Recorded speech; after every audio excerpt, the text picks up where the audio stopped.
So good afternoon everyone.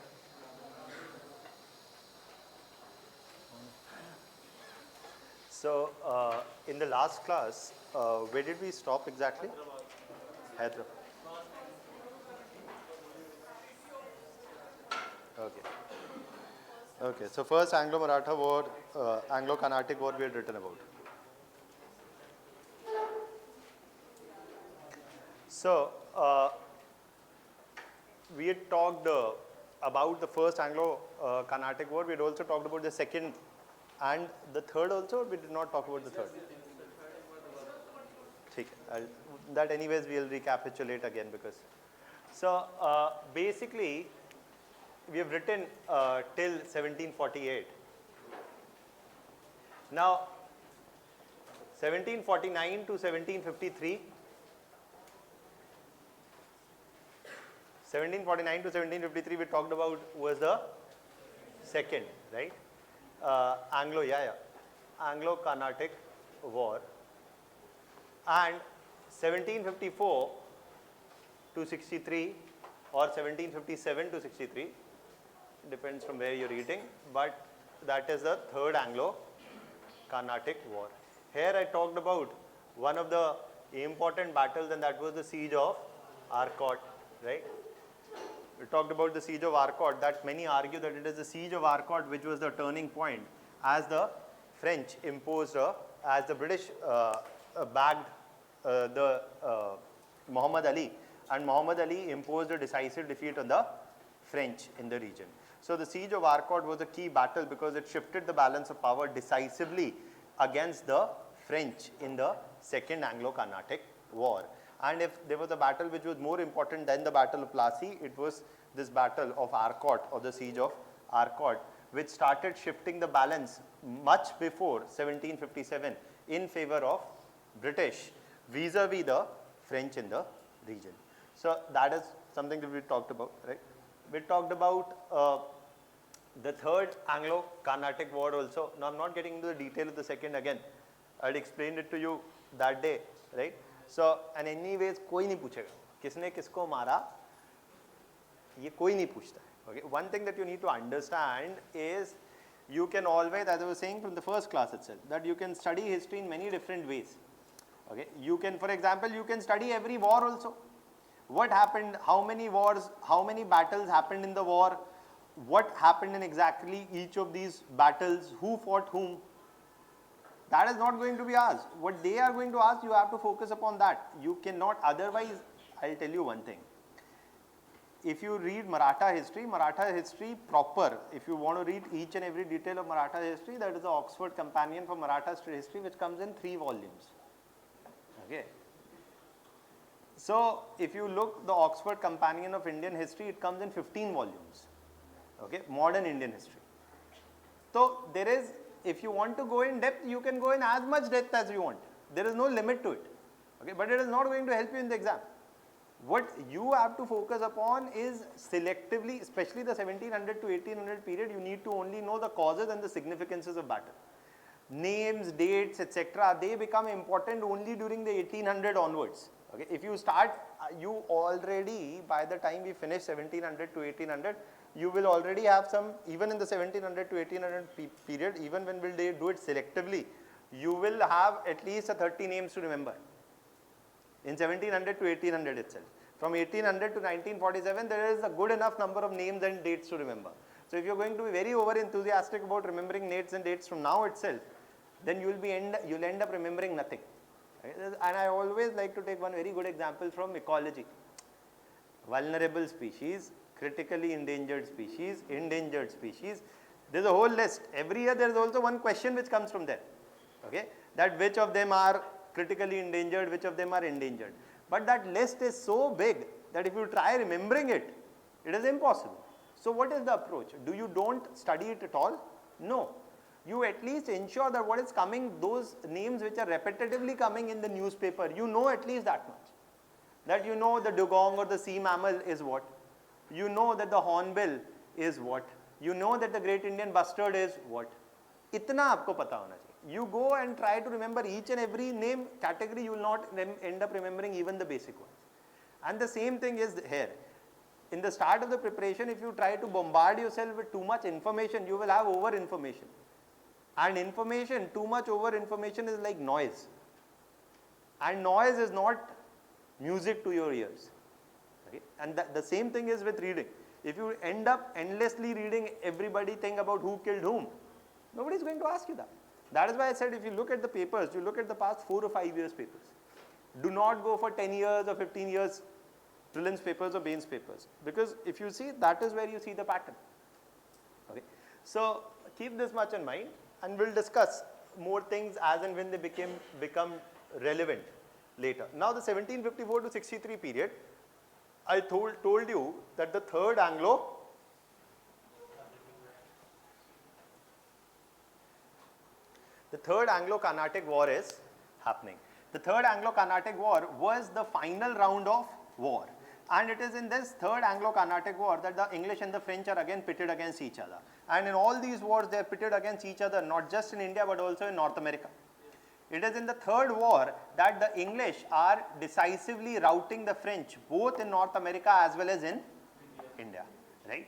And this is how the Anglo-French rivalry gets settled. I told you that after the second war, after the second Anglo-Carnatic War, Dupleix is withdrawn from the region, and this is the condition imposed by the British, and the British returned the French trading positions but imposed the condition that Dupleix must be withdrawn. As Dupleix is withdrawn, the military response of the French in the region started becoming weaker than the British, and we'll discuss the causes for French defeat separately. But this is one of the reasons. Okay, I'll discuss the reasons separately. But eventually, the French get defeated decisively in the Third Anglo-Carnatic War, and in this war, it was in this Battle of Wandiwash. देखिए class में कभी भी आइए कभी भी चाहिए मुझे कोई दिक्कत नहीं है. Please don't ask for permission while coming in the class or going. It disrupts me, and you can come. We all come from different places. सबका अपना time है, कोई दिक्कत नहीं. So the Third Anglo-Carnatic War basically talks about Battle of Wandiwash, and it is in this Battle of Wandiwash in 1760. Every war has number of battles, right? So अब आप बोलेंगे sir आपने 1754 के 63 में बस एक लाइन बोली कि Battle of Wandiwash and then they got defeated. आप उसमें हुआ क्या? अरे इतना ही आप याद रख लीजिए, because आप if you remember we had drawn one diagram in the beginning of the class where I told you there are 3 wars there, 4 wars there, 3 wars there, and 3 wars there. Okay, that itself is 15 wars, which has I don't know countless number of battles. Okay, we are not military historians that we will actually document what happened in each and every battle. हमारा काम बस इतना है कि हम ये याद रखें what is the outcome. Okay, so the Third Anglo-Carnatic War saw the Battle of Wandiwash. It is in this battle that the French suffer a major setback at the hands of the British. In the Battle of Wandiwash, the French try to salvage themselves by bringing in fresh number of troops from the Bengal region. Okay, but this effort does not turn out as they had expected. Ultimately, in 1763, you see that there is the Treaty of Paris, and it is in this Treaty of Paris that the French and the British come to an agreement over the colonial possessions in North America as well as in the southern Carnatic region or the peninsular region. You can say both the same. So in the Treaty of Paris, basically you see that the French are still allowed. Okay, now you must remember this thing. Prelims में आपको फिर भी ये question पूछ सकते हैं कि in 1763 what is true with respect to the Treaty of Paris. The Treaty of Paris ultimately was followed by a French withdrawal from India. True. Okay. The Treaty of Paris allowed the French to maintain trading presence in the region. Yes. The Treaty of Paris allowed the French to maintain the trading presence in the region, but did not allow them to maintain armed presence in the region. So they could continue trade, but without maintaining their army in the region. And this was unacceptable to the French. Why? Because they would always be at the mercy of the British. And given the Anglo-French rivalry, the French could not accept a junior status to the British in a region. And to that extent, even though they were allowed to do trade after 1763, the French started withdrawing after 1766. After 1766, the French slowly started withdrawing, and over the next decade, the French completely withdrew from the region. That is what is there. So that is also something that you need to know about the Treaty of Paris. That ultimately the Treaty of Paris settled the Anglo-French rivalry not just in India but also in North America, as the French also withdrew from North America and the British won this round of the British ultimately with the Treaty of Paris decisively won the Anglo-French rivalry. Okay, and the contest was largely settled in favor of the English, and the French were clearly the defeated powers in these 20 years of battle that was going on from 1740 to 1763. And it is when Napoleon comes to power in 1799 in France that he tries to, he makes that attempt to reassert French supremacy and challenge British supremacy. Okay. So the next phase of this kahani begins when Napoleon comes between the English and the French. But in 18th century, the rivalry between the English and the French shaped the history of North America as well as the Indian subcontinent. In North America, the French are driven out, and how does it shape? ये हम American Revolution में पढ़ेंगे. Because ultimately, the French, when French are driven out, they play a very key role in American Revolution, which eventually threw the British out of America. लेकिन वो एक अलग कहानी है, उसका Indian history से कोई लेना देना नहीं. लेकिन I'm just telling you that the French, this Anglo-French rivalry had a key impact on the American Revolution also, but had a key impact on the colonization of India also. Why? Because now that the French were gone from the region, the British could decisively focus only upon Indian states. There was no possibility of, or there was little, it's not that there was no, but there was little possibility of Indian states colluding with the French to overthrow the British from the region. I told you this, that ultimately this enables the consolidation of British rule over India. As the French withdraw from the region, it enables the consolidation of British rule over India, because the British no longer have to worry about a possible support by the French to Indian states, with which Indian states can overthrow the British from the region. Do you think that this was some paranoia that French had, that the British had? The British were unrealistic, were just faltu mein afraid? Because of the? No, not because of the Renaissance. They were afraid because the revolution took place and they overtook the French king. Indian rulers combined with the French के साथ और ये. So Hyderabad, what he's saying is that in Hyderabad they had witnessed that Indian states could try to join hands with the French against the British. But more importantly than that, it is the American Revolution that we will see in world history later, that it is the French who provided troops, who provided financial support to the Americans to overthrow the British militarily.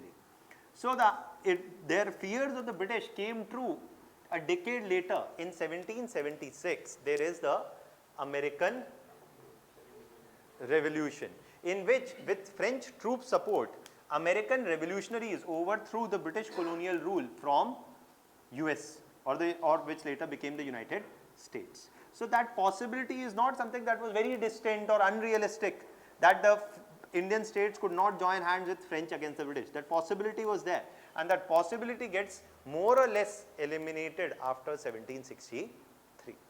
This is the significance of these Anglo-Carnatic wars. Okay. So this is the significance. There is another significance. And what is the other significance? The other significance is this, that I told you that in the first war, who's winning? French, right? The French were winning in the first war because the French East India Company was supported by the French troops. And now what is happening? That to counter the French troops, after the first war, the British Crown troops came into India. Right? I told you that the British Crown troops came in to support the British East India Company. And as the British Crown troops came into India, you see this is the first time that the British Army is entering into India to support the East India Company. And after this it stayed on in India, as it worked out a settlement. I told you that the British troops, the British Crown worked out a settlement with the East India Company. The East India Company would pay an annual dividend. Annual dividend. If you remember, I told you that 3,76,000 pounds of annual dividend would be paid by the East India Company to the British Parliament, right? So that ensured what? That the army stayed on in India, right? The crown troops stayed on in India to support whom? To the East India, to support the economic activities of the East India Company. So as the army stayed on in India, now the balance of power in the region is shifting in favor of East India Company vis-a-vis the other Indian states. Right? If you remember, I told you in the Battle of Plassey and in the Battle of Buxar, it is not the East India Company which is fighting the state of Bengal or Awadh, etc. It is the British Army. So the bargaining power of the East India Company with respect to Indian states is actually increasing as a result of the army coming in. The army came in initially to tackle the French, but then it stays on to ultimately support the East India Company against other Indian states as well. Also, the British had perfected the art of interfering in domestic disputes with these. So it's before Bengal, all the mess of interfering in domestic disputes is happening where? In the Carnatic region. So the British had gained valuable experience of how to interfere and how to intervene in these questions to derive the benefits for themselves. And finally, in return, if you remember, I told you that after the First War, the French were granted what? The control of northern Sarkars as a Jagir, right? After 1763, after the Third Anglo-Carnatic War, in 1766 onwards, the northern Sarkars was granted as a Jagir to the British. Okay, the northern Sarkars was granted as a Jagir to the British, and the revenue coming from there would go in whose hands? The British East India Company. And more importantly, the trading monopoly in this region again is going to be with the British. So all of this is happening as a result of the Anglo-Carnatic War. The major formidable challenge in the Carnatic region is getting eliminated, and thus you see by 1763-64, it is in this period that both in Hyderabad and Carnatic and Bengal, in all these regions by 1763-64, who is establishing their predominance? The British, right? So that is the whole significance of this time period. So what is happening is that in Bengal and in Hyderabad and Carnatic region, things are almost going parallelly into the third war.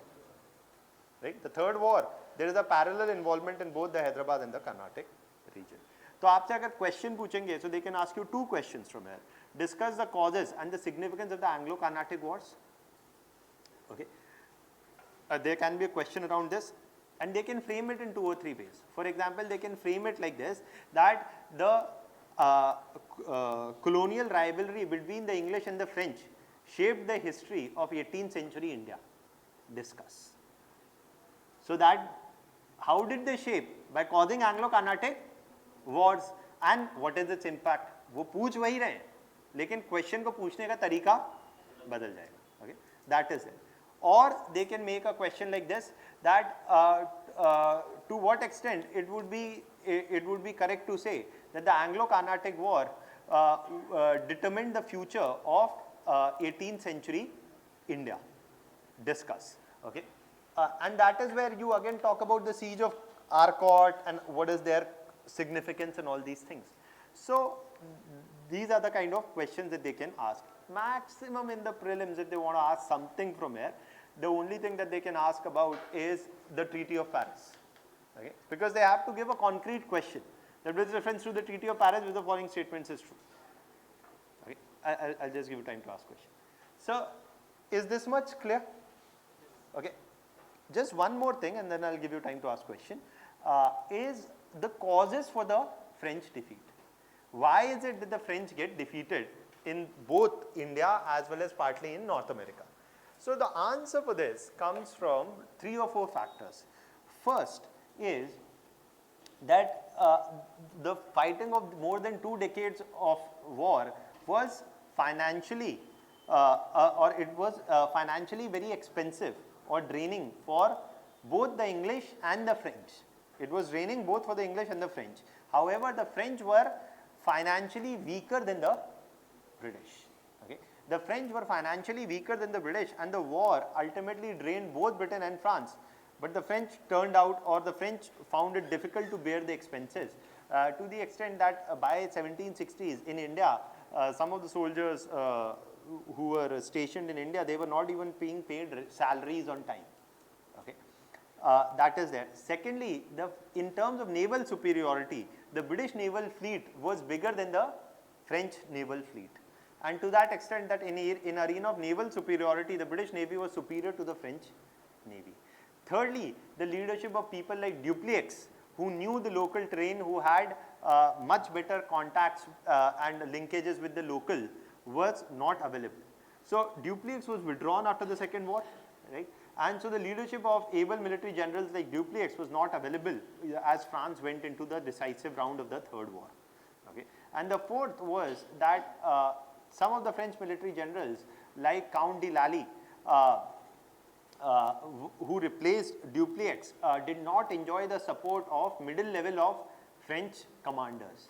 Okay. And basically Count de Lally's leadership was no match for Dupleix's leadership, and some of his actions alienated the French soldiers themselves. So in that context, these are the reasons ultimately for French defeat at the hand of British. Yeah, just a second. So these are the causes for the French defeat at the hands of British into the Anglo-Carnatic Wars. Yeah.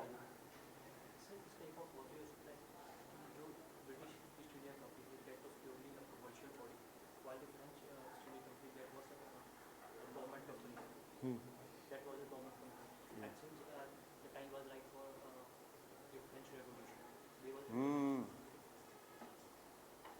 अभी French revolution के लिए start तो हो गया था, मतलब जो internal जो 1750 ऑनवर्ड स्टार्ट नहीं हुआ 1780s. वो तो वहाँ पे पूरा हाइट में जाके पहुँचा। देखिए, आप किसी भी चीज़ को कितना पीछे तक ट्रेस कर सकते हैं, but it is so we are saying that financial problems were there in France. That is what we are saying. So these financial difficulties in France become one of the reasons for the French Revolution. Okay, that is a cause for defeat. There is no doubt about it. So that we have said. Okay, so financial weakness of France is there, but you can't. But it is not. देखिए revolution. देखिए मैं एक और शब्द यहीं पे clear कर देता हूँ. जब हम word use करते हैं revolution, whenever we use the word revolution, revolution is supposed to be a sudden and a drastic change. Both sudden and drastic. Otherwise, if it's very long drawn, we say it's an evolution. So financial crisis in France started from 1750 onwards. Financial crisis is there, but financial crisis there in France from 1750s onwards, that's true, because I'm saying it is anyways a financially disastrous exercise for both the English and the French. But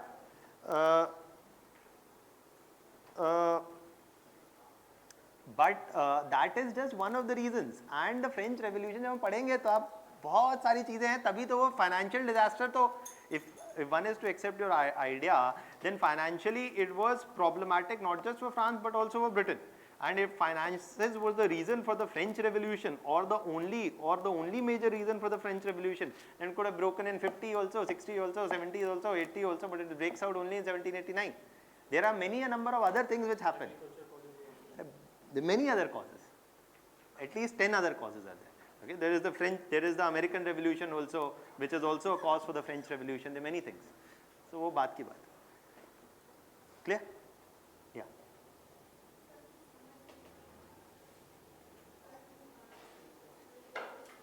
Is this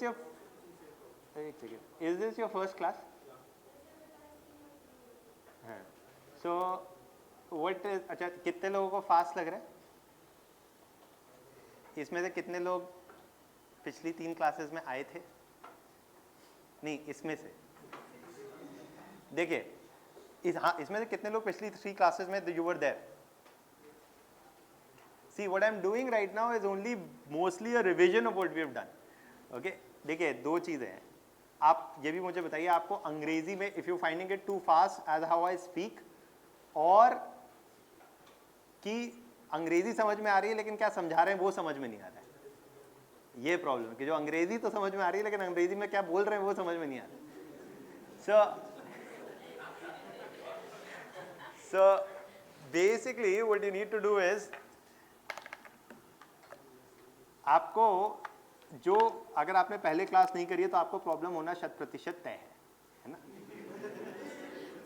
क्योंकि see the point is the point is that it is all interlinked, and I told this in the first class itself that it is very interlinked, at least the 1700 to 1800 period. If you miss it at any one thread, it is a problem. The solution to this is कि आप घर जाके आपने, if you watch the previous lectures, if you have not watched the serious lecture, then please, you are not being fair to yourself and to me. तो वो देखिए, आपने वो देखा, उसके बाद नहीं समझ में आया तो आप मेरे पास ले आइए.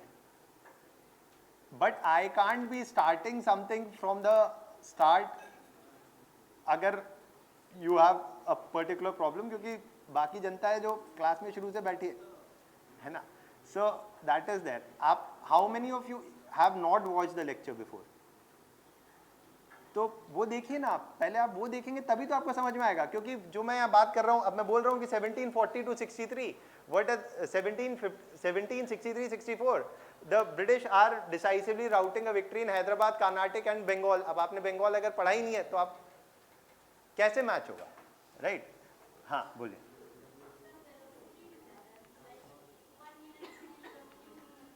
अभी मैं लिखवाऊंगा तो मैं फिर से सारी चीज रिपीट होगी, उसके बाद भी आपको दिक्कत होगी तो हम फिर से रिपीट कर देंगे, कोई दिक्कत नहीं. देयर इज ऑलवेज, देखिए अगर आप मेरे से बोलते हैं कि मुझे को कुछ समझ में नहीं आया सर एक बार रिपीट कर दीजिए, दैट आई कैन डू. लेकिन आप मेरे से बोले कि सर मेरे को कुछ समझ में ही नहीं आया, और क्यों नहीं आया, तो then I have no solution. If you tell me that this is the problem कि सर धीमे हो जाओ, थोड़ा धीमे धीमे बोलो, that I can do. If you tell me कि सर रिपीट कर दो, that I can do. But if you tell me कि sir, so that is a diagnosis that is explaining a problem without any diagnosis. Okay? So that I can't help. तो आप अभी लिखिए, फिर उसके बाद भी नहीं आएगा तो I'll repeat. ठीक है? So you write down the second and the third war. We are completing the timeline. And please जाके देखिए, मैंने हर क्लास के साथ, इसीलिए there is a PowerPoint presentation. Everything that I'm saying in the class is there also in the PowerPoint presentation. We'll write also. Even if you have a problem, you can ask me after the class also. Even if you want me to repeat within the class, I can do that also. कोई दिक्कत नहीं, लेकिन problem pin point करिए और आप मेरे को बताइए, विल एड्रेस. या हाँ, स्लो बोलिए थोड़ा, ठीक है, स्लो बोलिए. चलिए अभी आप लिखिए फिर देखते हैं. सो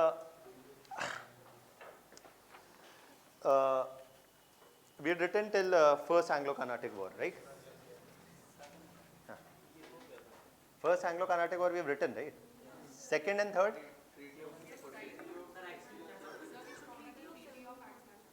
Treaty of 1748 tak we have written. Now we write from the second war, right? So you write. Second Anglo-Carnatic War, 1749 to 53.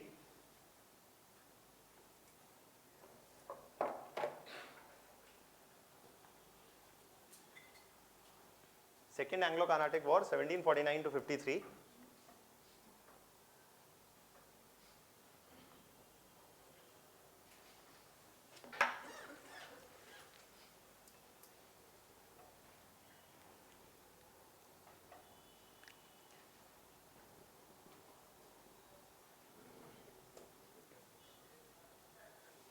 The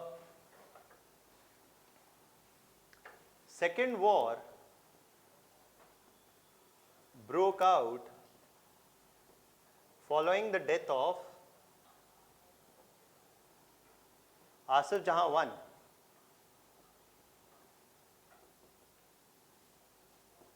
in Hyderabad.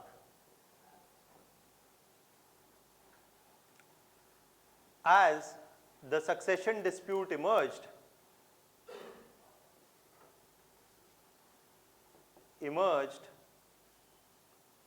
between who two? Nasir Jung and Muzaffar Jung, right? We talked about this. So as the succession dispute emerged between Nasir Jung and Muzaffar Jung,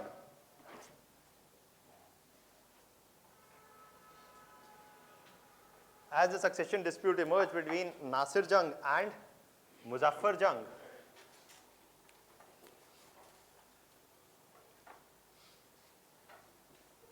the French supported. So I told you that Nasir Jung was the son and Muzaffar Jung was the grandson, right? So the French supported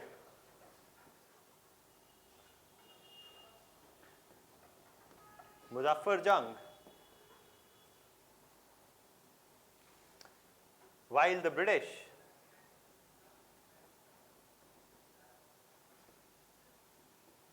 offered support to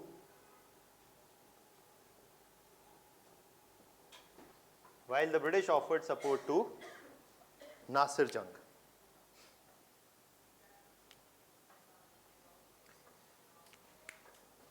In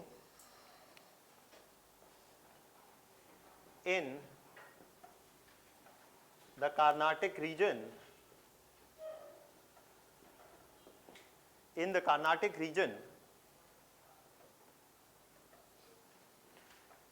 Muhammad Ali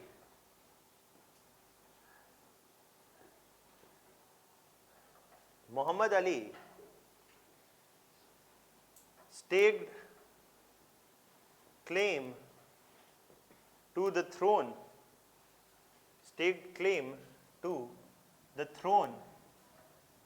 of Carnatic by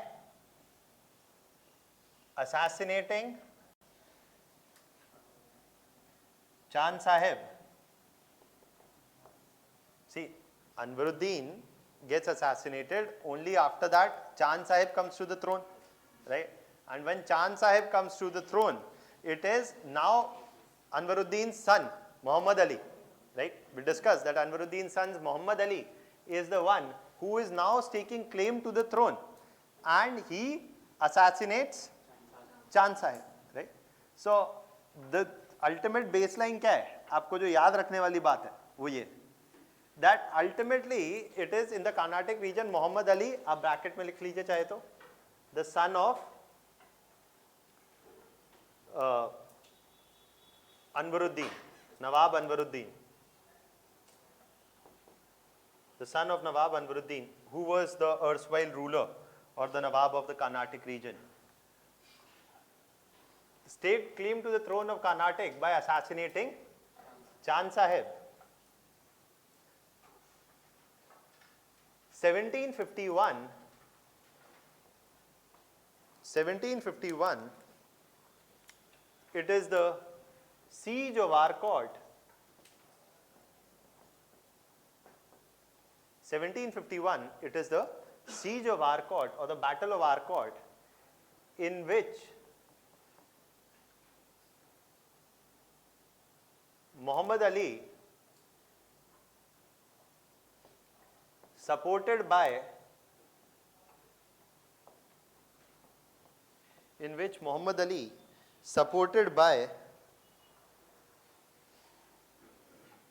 whom?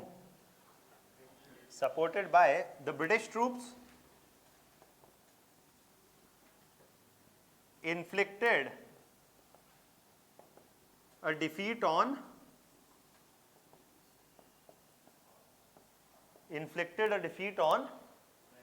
the French. Okay. In which Muhammad Ali, supported by the British troops, inflicted a defeat on French. The siege of Arcot is considered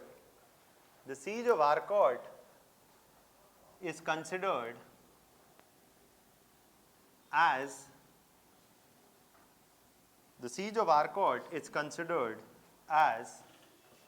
a major decisive battle which shifted the balance of power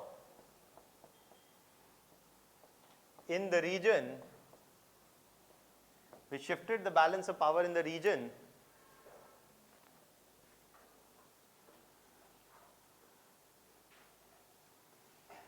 against the French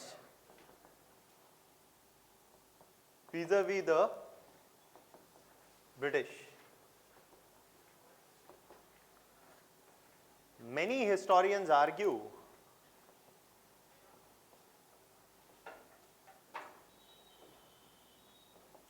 that it was the siege of Arcot. Many historians argue that it was the siege of Arcot that was a key turning point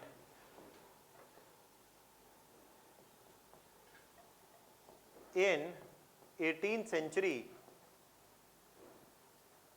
That it was a key turning point in 18th century. Many historians argue that it was the siege of Arcot that was a key turning point in 18th century India.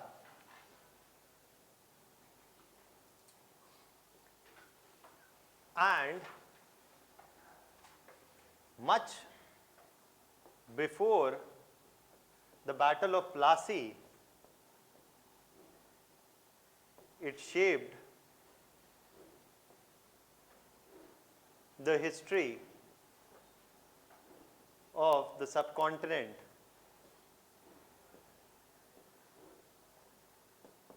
by consolidating whose presence? By consolidating British presence.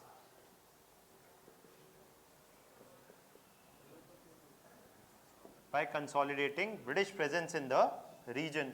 Because the British are supporting whom?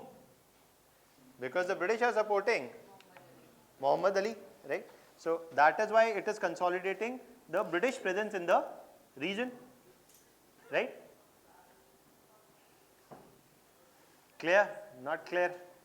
So देखिए इसीलिए पहले एक बार मैं बोलता हूँ, फिर एक बार हम लिखेंगे, उसके बाद भी अगर आपको दिक्कत रहेगी तो हम फिर से रिपीट कर देंगे, कोई दिक्कत नहीं. Okay? And as I said in the first class कि शुरू की 3-4 क्लासें I am slow, है ना? Slow. So in the sense that चलिए और स्लो कर लेंगे, कोई दिक्कत नहीं. Now 1753, with the end of the Second War,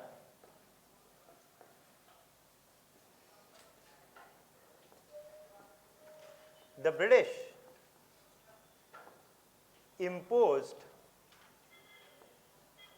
defeats on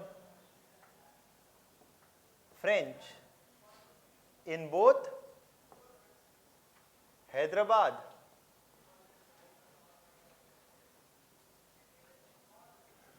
and Carnatic regions. In Hyderabad, Nasir Jung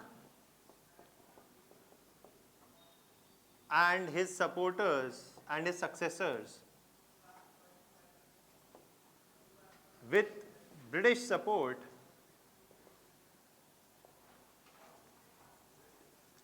consolidated their hold.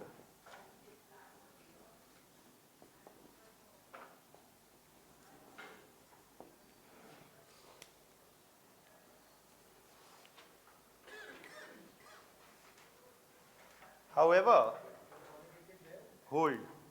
However,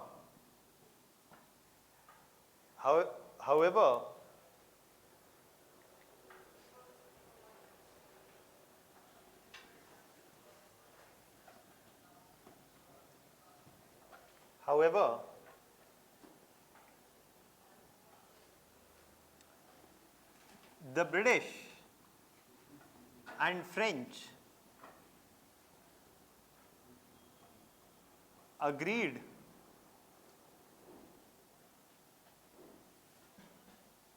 to retain or agreed by the Treaty of 1754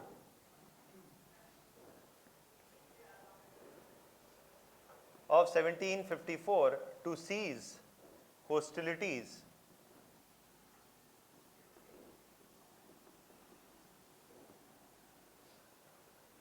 the French agreed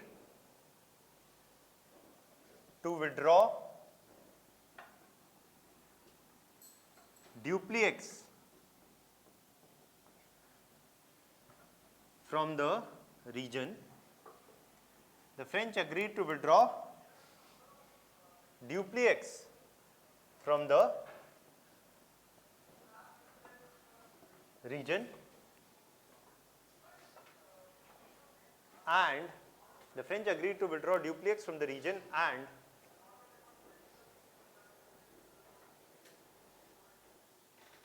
the French agreed to withdraw dupliques from the region and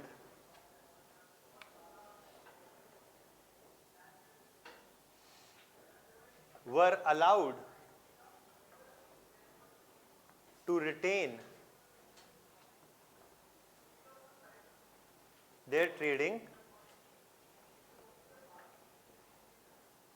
presence in Hyderabad.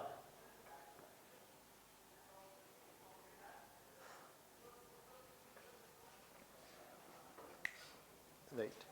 So, first war I told you broke out about succession dispute.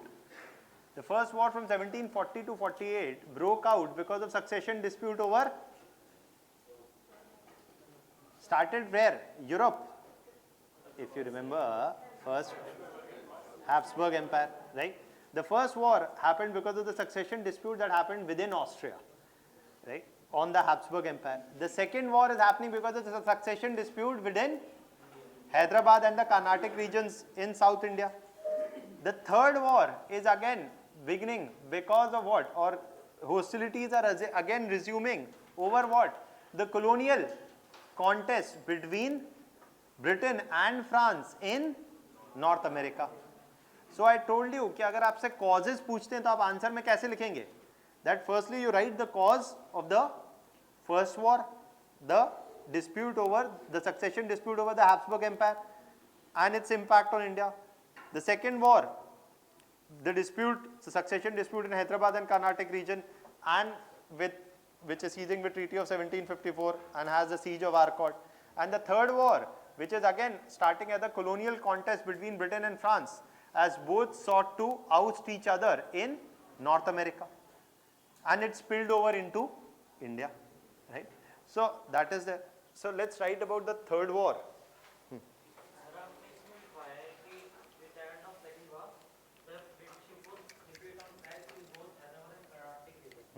और इन Hyderabad Nasir Jung and its successor came to throne but sir जो नासिर जंग था वो तो मर गया था उसका मुजफ्फर जंग आया था मुजफ्फर जंग फिर जब अनफॉर्चुनेट डेथ हो गई थी उसके बाद उनका फिर जो थर्ड बेटा था उनका अभी बताइए मुझे एक चीज़ बताइए आप ये कहानी को कौन इसलिए मैंने क्या बोला एक ही लाइन है नासिर जंग उसके सक्सेसर पहले मुजफ्फर जंग बीच में आया फिर नासिर जंग के फिर सक्सेसर आ गए इस कहानी का वास्तविकता है लेकिन इस वास्तविकता का आपके एग्जाम से कोई संबंध नहीं है बट सर इसमें आपने कहा ना कि ब्रिटिश इंपोज डिफीट तो सर उसमें तो जो मुजफ्फर जंग था वो तो मतलब नेचुरल डेथ थी ना उसको शायद तो मैंने कहीं लिखा है किसकी डेथ किस कारण से हुई सर आपने डिफीट ब्रिटिश इंपोज डिफीट हाँ तो ब्रिटिश ने इंपोज थोड़ी करी वो डिफीट किसने करी फिर सर वो तो उसमें एनसीईआरटी में लिखा था कि उसमें natural death after the defeat he can die of shock as well, right? So it is an unfair यार देखो एक चीज आप समझिए when I am telling you something if I am simplifying something I am simplifying it for your advantage. For example, Hyder Ali died in the second Anglo-Carnatic war, in the second Anglo-Mysore war. We will abhi discuss Hyder Ali. Now, अब आप बोलेंगे कि sir कैसे मरे? Hyder Ali died because of cancer of the back. in the second war. अरे वो कैसे मरे उसका आपके एग्जाम से कोई लेना देना नहीं है, unless and until it has a direct implication. So I understand, you know, the point is essentially this कि हमारा जहाँ focus है वहाँ focus रखें, right? Rather than, as I said, hundreds of names are there, hundreds of battles are there. What is there? We are only talking of one battle, that is siege of Arcot, and then battle of Wandiwash. खत्म. You sir मेरा कहने का मतलब ये है कि British ने थोड़ी करी पोस्ट डिफीट, जब मुजफ्फर जंग जीत गया तो फ्रेंच ने करी ना, फ्रेंच जीते ना एक तरह से। तो पहले तो देखिए क्या है, ये बहुत लंबा सिनेरियो, मैं आपको और क्लियर कर देता हूँ. Firstly what happens is that Muzaffar Jang wins, ये मैंने आपको पहले भी बताया था, पिछली क्लास में बताया था, that Muzaffar Jang wins initially, then finally when Muzaffar Jang does win initially, then it is Nasir Jang's successors who ultimately defeat Muzaffar Jang, right? So initially the French, as मैंने ये पहले बताया था कि in the second war, in the first half of the second war, it is the French who are winning from 1749 to 51. It is in 1751 that with the siege of Arcot the turn starts, and with the siege of Arcot it is in the Carnatic region, you see Muhammad Ali comes to power, and there Muzaffar Jang is being defeated by Nasir Jang's successors. तो वो उस पूरी कहानी को short करके हमने 4 line में ऐसे लिखा. कोई बात नहीं, ठीक है, वो कोई बात अभी लिखेंगे ना. सिग्निफिकेंस आप अभी टाइमलाइन लिख रहे हैं, देखिए थोड़ा सा या तो आप शांति बनाइए. एक बार मैं पूरा लिखवा दूं, इसीलिए मैं आपको बोलता हूं कि देखिए, if you will work according to me, I will give you all the time to ask questions. एक बार लिख लीजिए, उसके बाद जब मैं बोलता हूँ कि मैं आपको दूंगा टाइम पूछने के लिए, दूंगा, तब पूछिए. बीच में आप बार बार रोकेंगे, आप ही का नुकसान है. ओके, तो मुझे मत रोके, मैं आपको खुद बोलूँगा कि अच्छा आप पूछिए, आप तब आप पूछिए. आपको नहीं समझ में आया, साइड में लिख लीजिए कॉपी में कि हाँ this I have to ask, then you ask me once I give you time. You will disrupt unnecessarily, it will disrupt the flow. So please don't do that. I am not saying don't ask questions, ask it when I will give you time to ask. Please write. Third war, the third Anglo-Carnatic war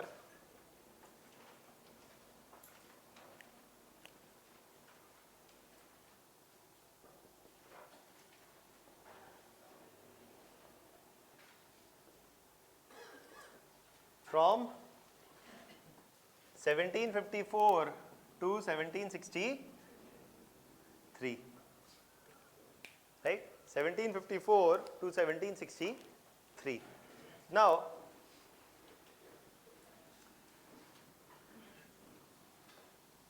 the final, please write, the final round of Anglo-French rivalry began with the breakout of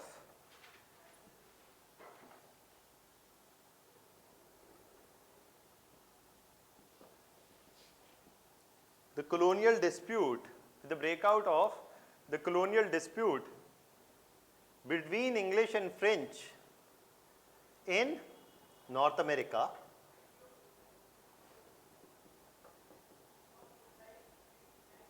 and soon spilled over to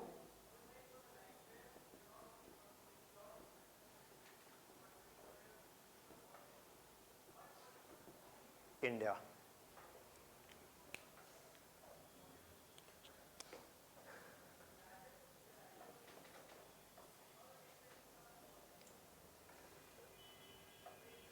In the 7-year war, 1754 to 63, मुझे पता है 7 year नहीं होते हैं, लेकिन उसको 7-year war कहा जाता है ना. In 1960, in the 7-year war, during this period, the Battle of Wandiwash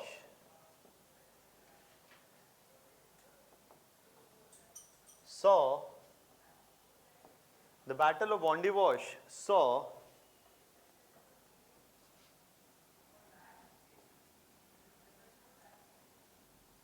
the British imposing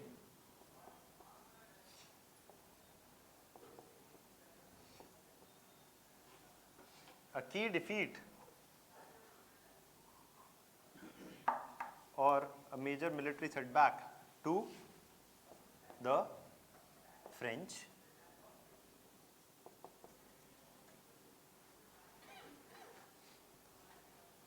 in the region.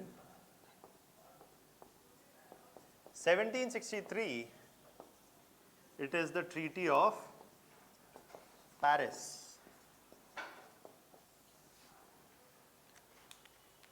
1763 is the Treaty of Paris.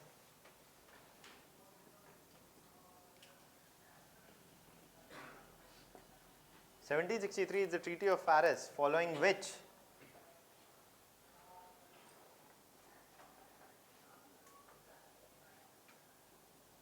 the French were disallowed from maintaining a true presence in the region. The French were disallowed from maintaining a true presence in the region.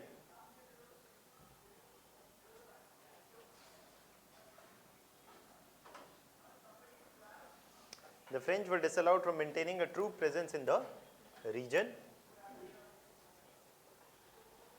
However, the French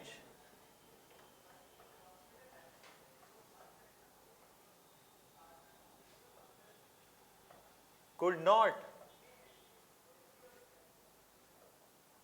accept a subordinate status to the French could not accept a subordinate status to the British and withdrew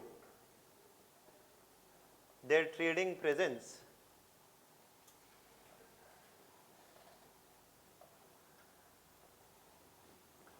(1766) onwards.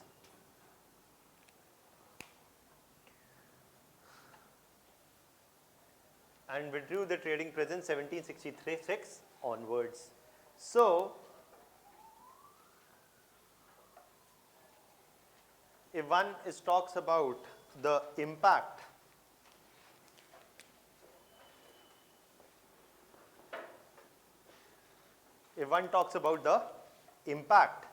then in terms of impact of the Anglo-Carnatic Wars, firstly we say that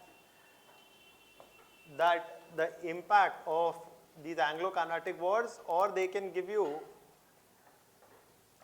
that the Anglo-French rivalry was decisively settled in favor of British vis-a-vis the French.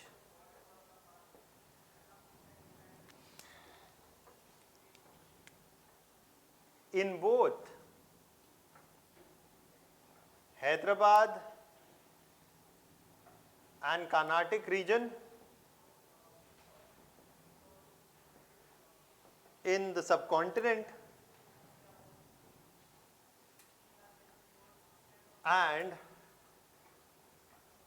in subcontinent as well as in North America.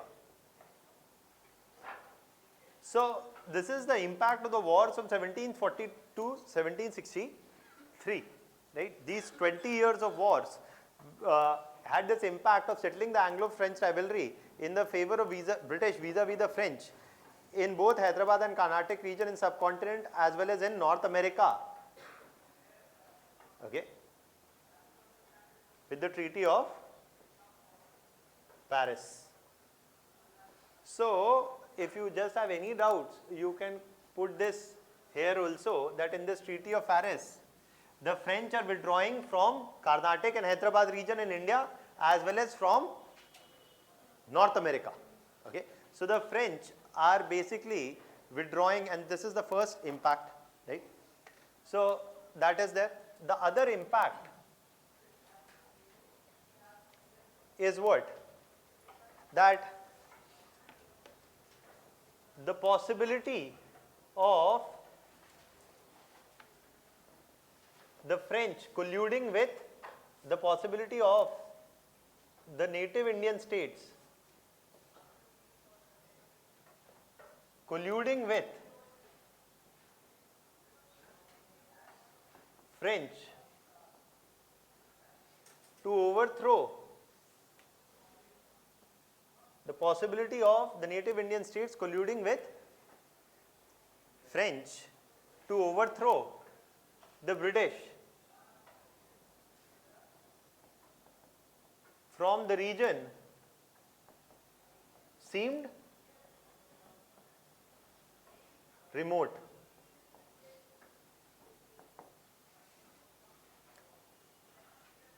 After 1763.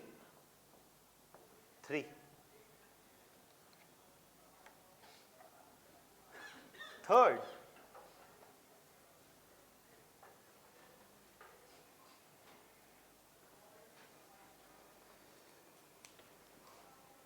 देखिए मैंने आपको पहले ही बताया था कि Dupleix was the one who had started interfering in the succession disputes, right?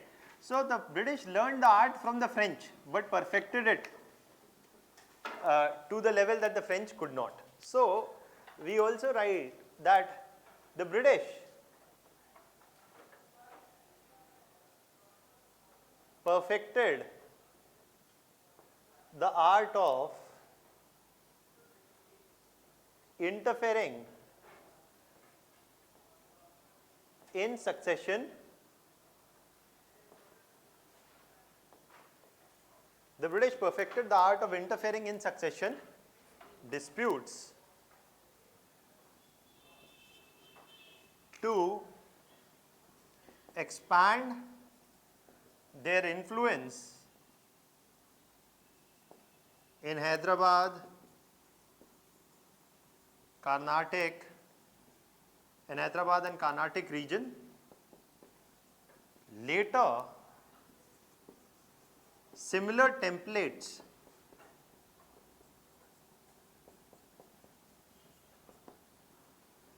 were applied in Maratha,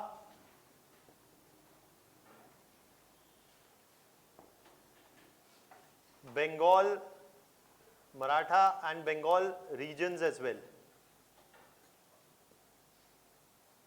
Maratha we'll talk about later, so you'll see that again there is also succession dispute over Peshwaship. Okay, we'll talk about Marathas when, then I'll discuss that how the British interfered in the succession dispute in Marathas.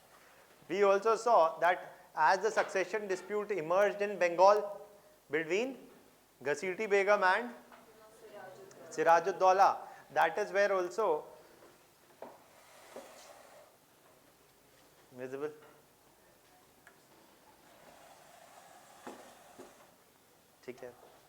Right. So that is where you see in the Maratha and Bengal region as well, right? And Bengal I will talked about, Maratha we'll talk about later. So this is another impact, and finally, last impact.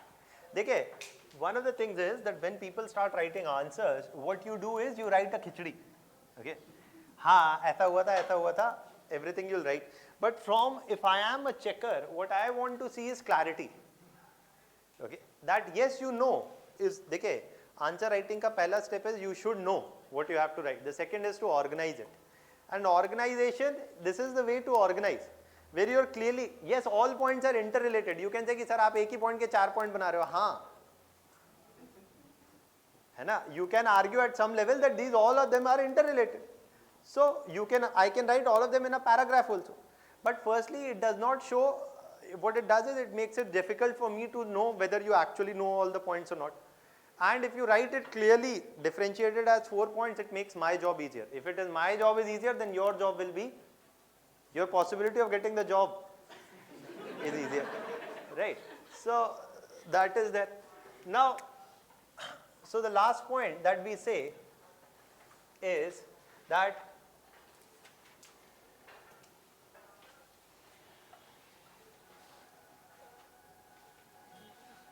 the British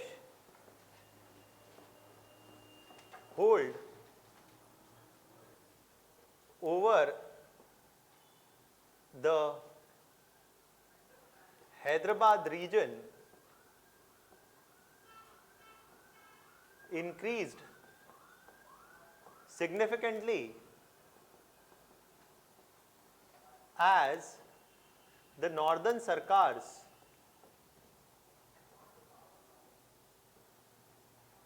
were granted as a Jagir to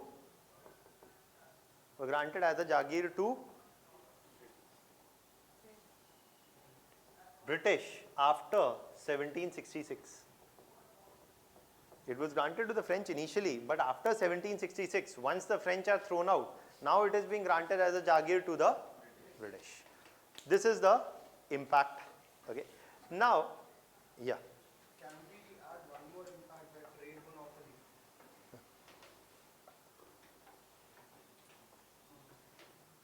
देखिए जब बचे ही British हैं तो trade monopoly is going to the British.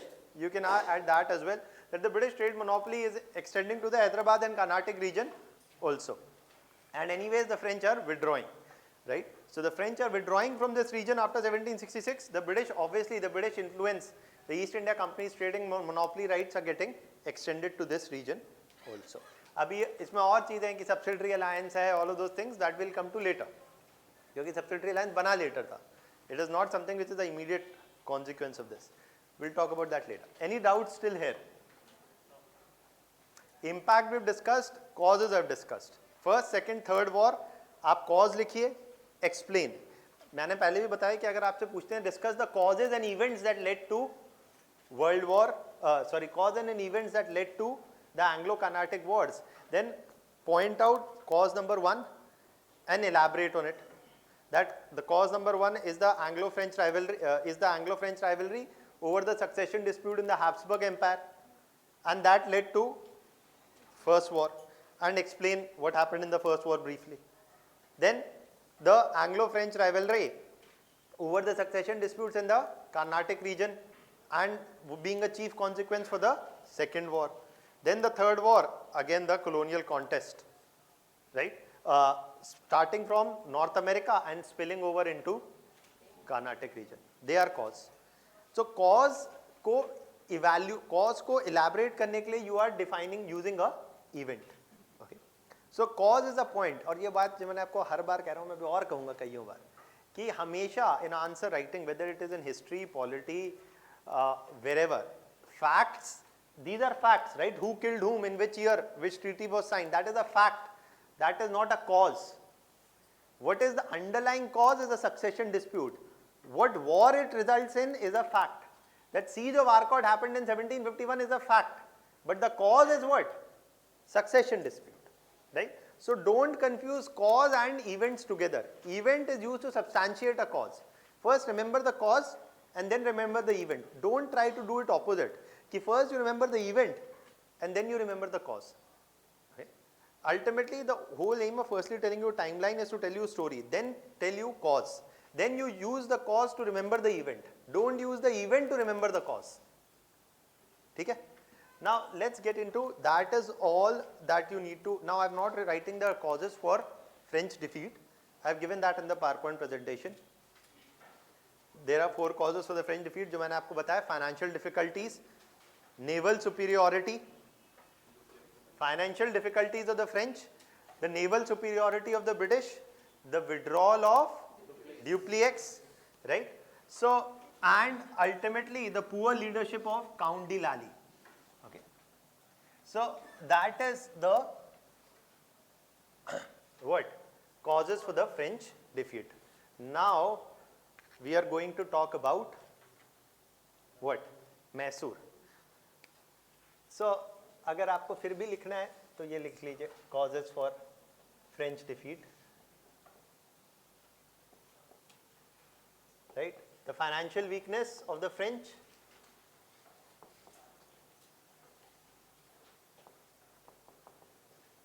Then the naval superiority of the British.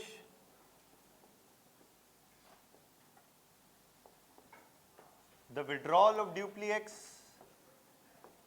after the Second War.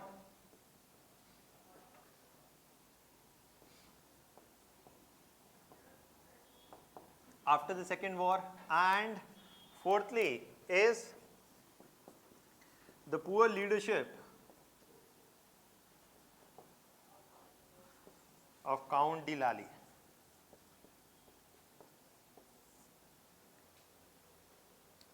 Who was the French military general after Dupleix.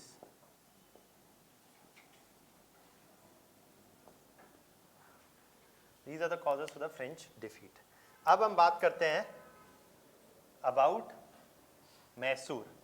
Now, when we talk about Mysore, देखिए it's an important topic जिससे अभी तक question नहीं आया है. The good chance that they can give you a question from Mysore in your mains examination and partly in your prelims examination also. Okay. Now,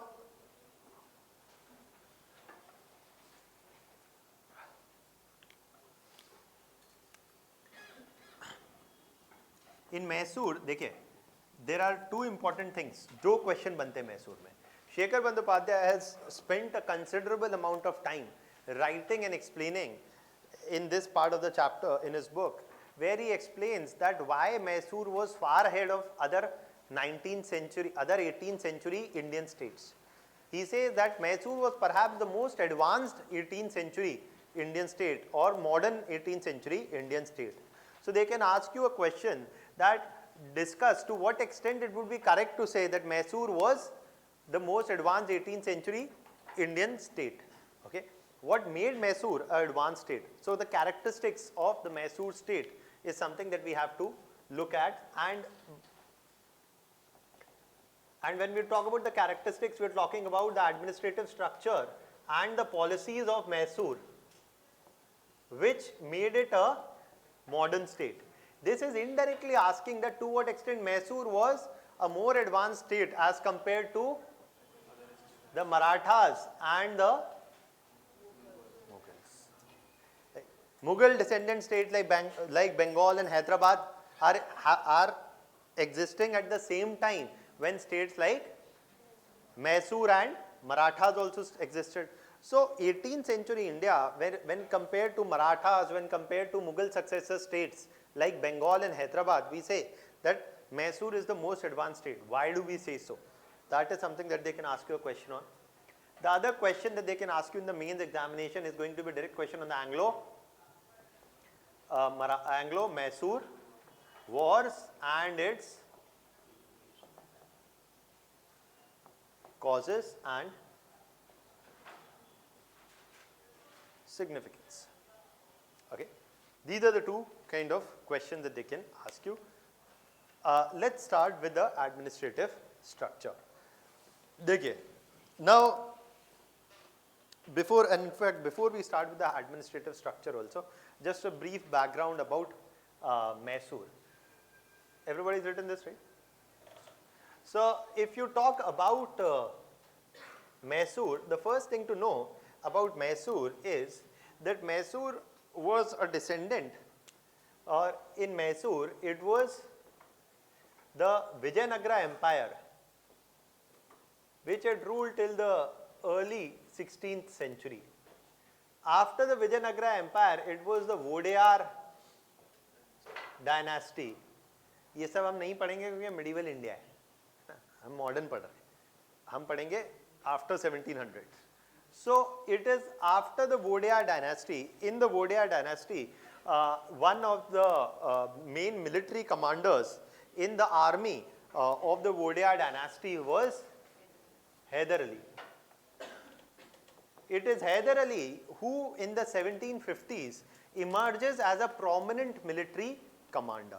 Just a brief background about Hyder Ali also. Hyder Ali is emerging as a military commander emerging as a major military commander in Mysore region. But Hyder Ali, before joining or emerging as a major military commander in Mysore region in the Vodaya dynasty had worked as a soldier and then as a commander in the French. In the French army during the 1740 to 63 war, he was also a part of the, he had trained under the French also and had worked as a military commander under the French also. The French were the ones who started this tradition, not a tradition, as a wise strategy of recruiting soldiers from India itself. The British soon followed suit, but the French were the ones to do this first, because the local soldiers would have a knowledge of the local terrain, local culture. Also, they would be easier to hire, or more importantly, cheaper to hire. Okay, so that is, and they were the ones who had a better knowledge of the local terrain also. So Hyder Ali had served as a military commander under the French as well. Okay, so this point becomes crucial later, and we'll come to it. Okay, so that is something which is happening. Then Hyder Ali during 1753-54 brings about a military coup. Okay, he brings about a military coup and basically accumulates all power in his own hands, and that is why it is after 1753-54 till 1799 we say it is the rule of Hyder Ali and his son Tipu Sultan. Okay, so Hyder Ali is the one who is consolidating his power after 1753-54 with a military coup in, and you see that there were two major wars fought under Hyder Ali, and that were, one was from 1767 to 1769, the other was from 1780 to 1784. The third was from 1789 to 1792, and the fourth is in 1799. Okay. Now, the first two wars were fought under Hyder Ali. Okay, the first two wars were fought under Hyder Ali, and the next two were fought under Tipu Sultan. The first two were fought under Hyder Ali, the next two were fought under Tipu Sultan. Now, what is happening here is, why are these wars being fought? All of that story will come to later. Okay. Now, one thing to know is that in I'm just telling this so that you will understand the story properly, that's it.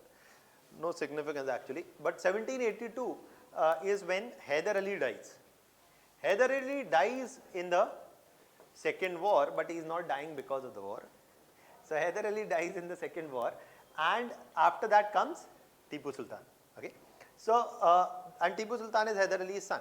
Now, one of the first things that you can see is that there is, what is different about Mysore from Bengal or Hyderabad? No succession dispute. In Bengal, we had discussed Ghasiti Begum and Siraj-ud-Dawla. In Hyderabad and Carnatic region, you see there are succession disputes. But there is no succession dispute here. That's the first difference. Just as an observation, इतने से ही आपको clear एक difference पता चल जाएगा. Now there are other things also that will come to later. Now the next thing to know in this is, what is the vision of Hyder Ali and Tipu Sultan? The objective with which Hyder Ali consolidated his hold. Hyder Ali was an able military commander, and he was an able military commander, and military commanders like to do what? Fight and expand, territorially expand. So Hyder Ali's objective was to expand and take the control of the whole of South India, from the Krishna river in the north to the Malabar in the south.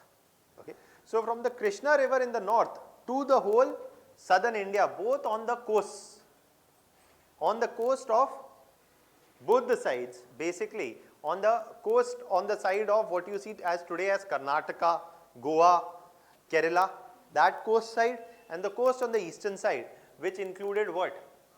Which included the regions of what you see as modern day Tamil Nadu and portions of Andhra Pradesh also, right? What you see in modern day. Now, if you were to draw a map,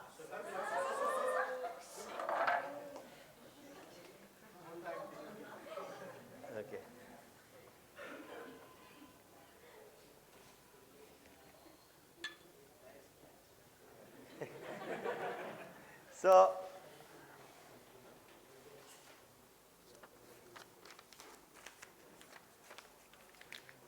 no tissue here. Okay, so basically what, if you were to draw a map just to understand this, and I've given the map in the PowerPoint presentation,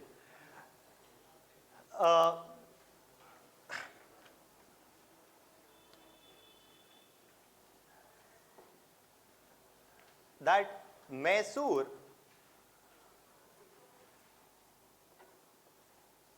aim was to expand northward, eastward and southwards. Okay. And Mysore's aim to expand eastwards would come in conflict with states like Hyderabad. In north would come in conflict with state like Marathas, and in south would come in with states like, for example, there was the ruler of Travancore. The modern day Kerala was a princely state of Travancore. Okay.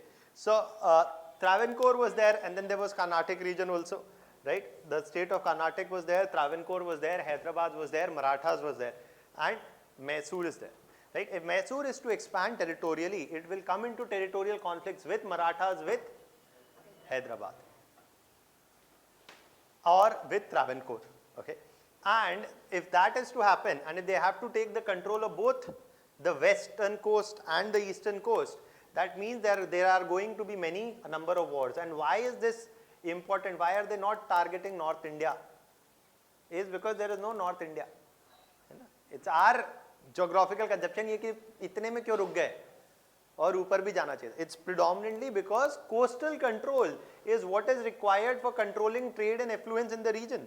And whether it was the coast of Bombay or the coast of Goa or the port of Malabar region, all these were big ports, big trading destinations, and they were good places from which European trade with European countries, Persia or Iran used to happen. So that is why they were interested in taking control of the ports in the region and also the territories. So this is the context. Now this is just a background. Now Hyder Ali's recognition was of the fact that any fight or any military expansion will require a strong military force to begin with. And Hyder Ali himself was one able military commander. So first focus of Hyder Ali was on modernizing the army of Mysore, okay, or bring about military reforms. Now if you remember, we had talked about that the Jagirdari crisis basically was a reason for the weakness of the Mughal Empire. That there were too many Jagirdars chasing too few Jagirs, that there was corruption in the army because Jagirdars would not maintain the requisite number of troops and horsemen, right? We had talked about this. So here the problem, so to take care, to ensure that these problems do not affect their army, he is doing what? He is doing away with the Jagirdari system completely that used to prevail in the region, okay? So the Jagirdari system is not adopted here. Hyder Ali comes and he separates the two responsibilities of what? Of military administration from revenue collection. The Jagirdari system gave revenue collecting responsibility and military administrative responsibility to one individual. Here they are separating, meaning there will be a separate band of revenue collecting officials and there will be a separate band of those who will be responsible for maintaining the army. Do you see that in the modern day army, the army general also has to think about tax collection? No. You have specialized division of labor. You have specialized division of labor, right? Because yes, there is a requirement for certain amount of specialization. Also you want to prevent too much power coming in the hands of one authority. That is the reason, these are the reasons why you do not see modern army also doing tax collection, right? And these things were taken into account by Hyder Ali also. So he said, okay, we will not have Jagirdari system, we will replace it and we will have what he called as the Risala system. The Risala system would be the way of organizing the army, and I will explain what is the Risala system, okay? That would be the way of organizing the army. First he said, let's simplify revenue collection. How do we do it? We simplify revenue collection by appointing IRS officers, having salaried revenue collecting officials who, unlike the Jagirdars would take a share, but salaried revenue collecting officials will only take salaries, and this will bring more efficiency in tax collection. So he separated revenue collection from military administration. For revenue collection, a group of salaried revenue collecting officials were appointed by Hyder Ali, who received a monthly salary. This ensured more efficiency in tax collection. But then came and thus increased more efficiency in tax collection, meaning increasing the taxes for the empire. Now, for military administration, he introduced the Risala system. Now, what is the Risala system? The Risala system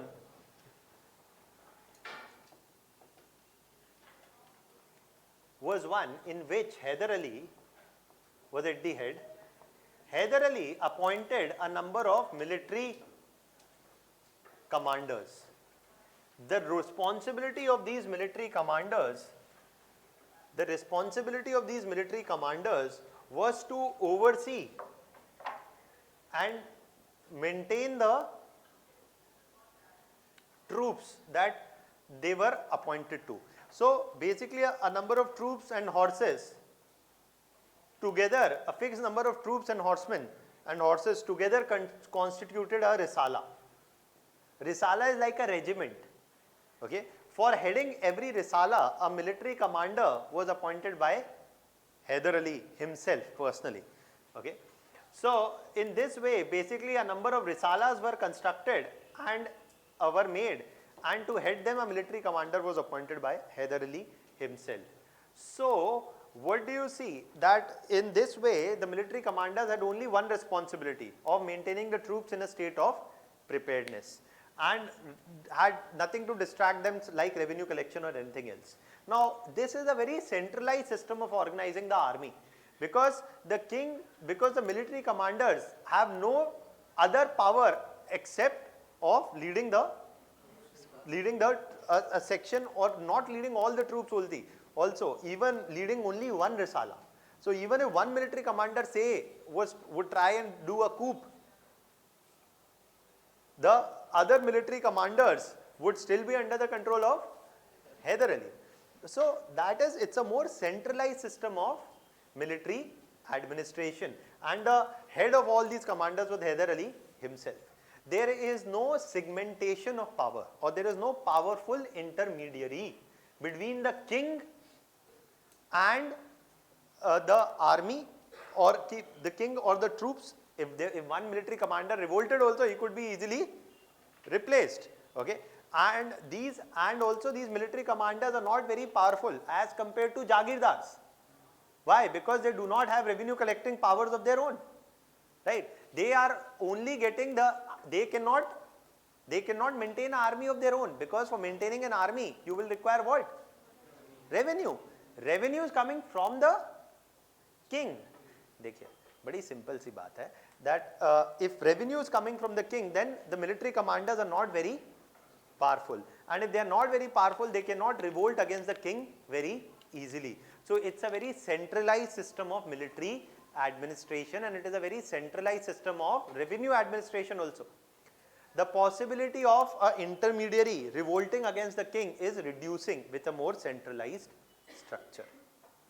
देखिए बड़ी simple सी बात है, अगर the appointment of every other individual is dependent only on the king, who has the first and the final say, and these individuals do not have any source of their own revenue, they cannot rule independently. If they decide to revolt tomorrow, can they pay the troops salaries on their own? No, because they do not have any revenue. So that is why it is a more centralized system of both revenue collection as well as military administration introduced by Hyder Ali. Okay, and that is the Risala system, and also with a more centralized system of revenue collection, there was more efficiency also, increasing tax collection. But that is about administrative structure. But I also said policies, right? So policies of Mysore with respect to agriculture, policies of Mysore with respect to industries, other policies of Mysore with respect to modernizing its military. Okay. So when you look at the policies of Mysore, one thing that is very clearly and easily visible is that Hyder Ali and Tipu Sultan both came to the realization very quickly that for having a strong military, you need a strong economy. And for having a strong economy, under Hyder Ali and then under Tipu Sultan, the area under irrigation was increased in these regions. So the state took up the responsibility for providing irrigation facilities in this region, and that increased what? Agricultural productivity. So agricultural productivity increased with the increase in irrigation facilities. Also, the climate of this region is suitable for the growth of silk.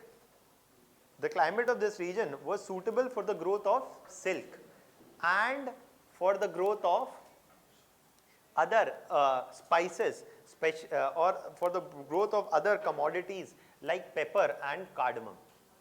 Pepper, cardamom and silk, the climate of this region was very suitable for the growth of these commodities, and these commodities were in huge demand in Europe. Okay. So specifically the cultivation of these crops which had huge market value. Silk was a cash crop with a huge market value. The cultivation of these crops was promoted by Hyder Ali and Tipu Sultan. Why? Because they will have a higher market price. If there is higher market price, then there is more revenue generation, meaning more tax. So if the farmer's income is more, the tax collection also will be more, right? So that is why they are promoting the cultivation of silk, the cultivation of pepper and the cultivation of cardamom. Also other technologies. अब आप बोलेंगे कि sir क्या technology हो सकती है agriculture? Technology can be as basic as simple a thing. Apart from irrigation, technology could be, for example, replacing wooden equipments with iron and other kinds of metal based equipments, which would be more durable, easier to use and would increase the productivity. Okay. So what they did focus upon, like what Marathas we will see later, Marathas never focused upon increasing agricultural productivity. Bengal and Hyderabad we have already discussed, and in Mughal times also I told you that after the time of Aurangzeb there is no focus on agricultural modernization also. So while they focus on agricultural productivity increasing, the other states did not. Similarly they introduced a more scientific method of revenue collection also, in the sense that they said, even the Mughals said this but they never did this, but they did it also, is where they said that we will collect taxes on the basis of fertility of the soil. So area where productivity is high, that is where we will keep high tax rates. Areas where productivity is low, we will keep low tax rate. Why? Because if you are just earning 100 rupees and I collect 40% tax, you will revolt. But if you are earning say 1 lakh rupees, then I can still think of collecting 40% tax from you, right? Because if your income is less and you have to pay very high tax, what will it leave you with for your own survival? So areas with low productivity, they impose low taxes so that the possibility of a peasant revolt is less. Areas with high productivity, they impose more taxes. Okay. That is there about agricultural productivity. Secondly, they said, and this is something that we will see later, ultimately they said, why is it that we should do trade with British? यहाँ से होगा बवाल. Okay. That they say that why should we sell goods to British? The British take goods, buy goods from us, and they will sell it in Europe and they will make profits. Why don't we sell it directly? Right. So they said that why should we not establish our own trading company?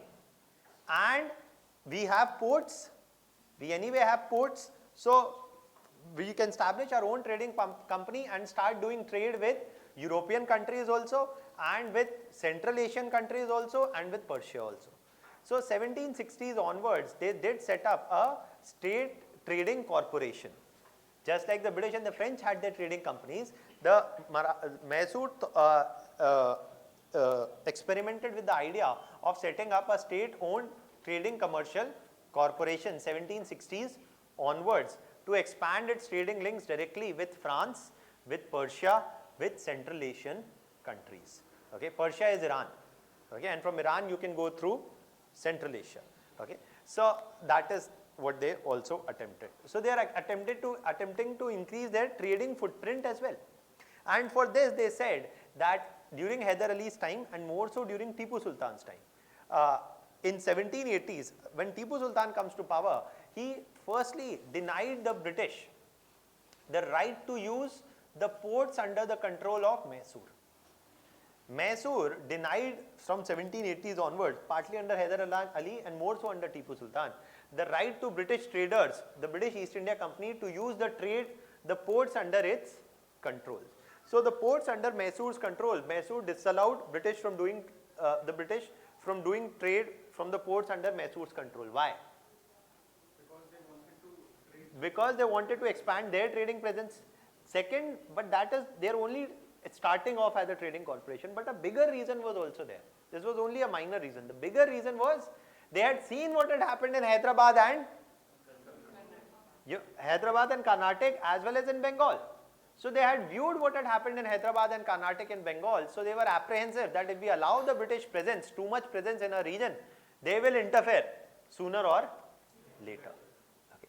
So in Hyderabad, in Bengal, in Carnatic region, all of they've seen that the British have intervened directly or indirectly in one pretense on the other, demanding trading rights, trading monopoly, one thing or the other, right? So they are keen on not allowing this to happen in their own territory. Then what you also see is that firstly they denied the British the right to use ports in their region, but still they could buy goods from producers in Mysore. So basically the British could buy goods from producers in Mysore, and these British traders could then take it to Hyderabad and then do trade through Hyderabad.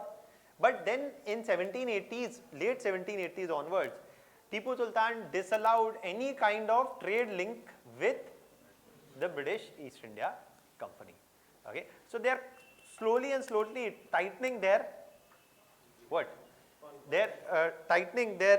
position vis-a-vis the British, disallowing a British trading presence in the region. So you see that in economic policies also they are very different from Mysore, say we'll see Marathas or Bengal. Okay, they're not really granting them any much of a trading presence. Secondly, so this is there. Apart from this, they said that in terms of military modernization also, we have to focus upon. One is military organization, Risala system, but modernization through technology. Okay, so this is also military modernization by introducing a modern system of organizing the army through Risala system. And this was inspired from what? The European system of organizing the army. This is a more European system of organizing the army. The Mughal system of organizing the army we know. This is a more European system of organizing the army, modernizing the army. And Hyder Ali had picked up the ideas of Risala system from his experience of the serving in the French army. Okay, so they modernized the army on European lines, partly with French assistance in developing this system. Okay, so French, partly seeking French expertise in organizing the army that was there. But in terms of technological modernization of the army also was their focus. So, and this is something that you would have heard about, that the invention of the Mysorean rocket, right? That Tipu Sultan is also considered as the original rocket man of India, in the sense that it was under Tipu Sultan and partly under Hyder Ali, but more so under Tipu Sultan, that they focused on developing long range rockets with which they could attack the enemy far before an actual face-to-face battle would begin. So the development of the Mysorean rocket was something that was very useful for their military attacks on the opponent. Also, apart from this, they set up an arsenal factory in Dindigul in the early 1760s. Okay, so Dindigul is the region in Karnataka where they had set up their arsenal factory also. So their focus was also on military modernization, partly again with French assistance. So you see that they are seeking what? They are seeking to modernize themselves militarily, economically, administratively. All of this with what purpose? With the purpose of expanding and taking control of the whole southern India region and the coast and the coastal line on both the eastern and the western side. So that is why we say that in terms of military modernization, in terms of economic modernization, in terms of administrative structure, in all these areas, the Mysorean state was a modern state. Now I am using the word modern not to say modern can be used, the word modern can be used in different contexts in different ways. Okay. We are, so in social issues you can use the word modernity and modern in different ways. We are saying modern here, similar to the states that you see today. That is what we mean by using the word modern here. We are not saying modern means always, from a sociological sense, modern in the sense of contemporary states.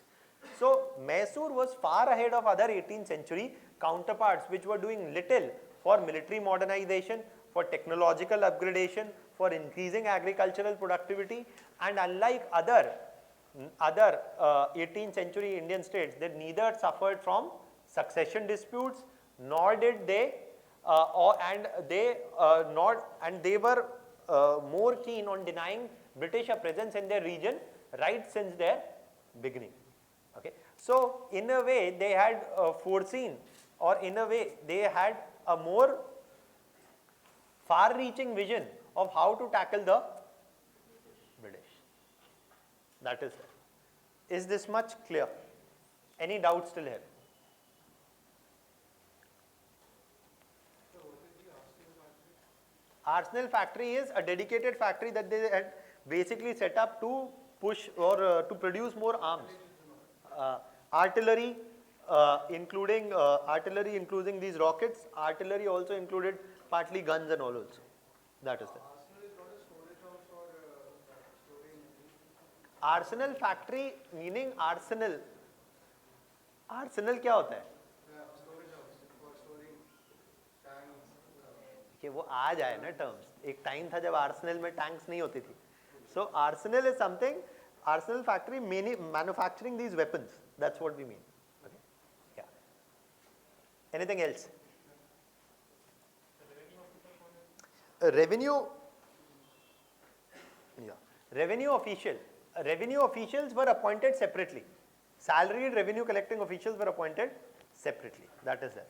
Which have nothing to do with the Risala system. अब देखिए आपसे prelims में कैसा question पूछ सकते हैं?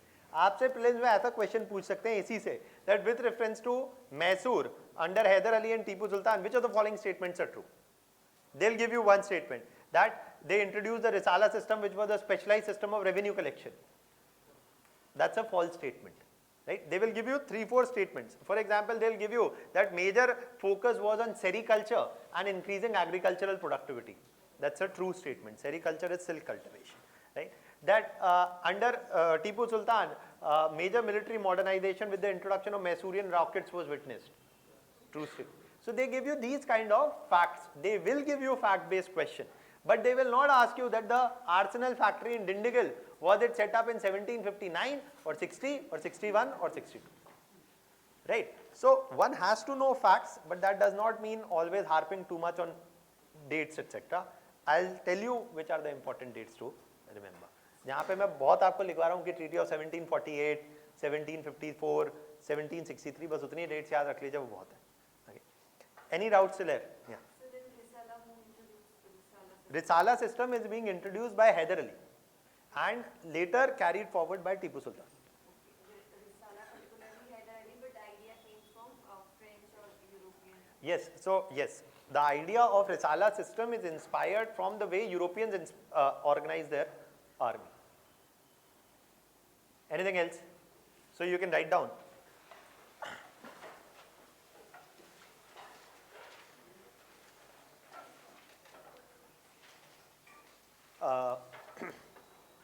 Characteristics of Mysore.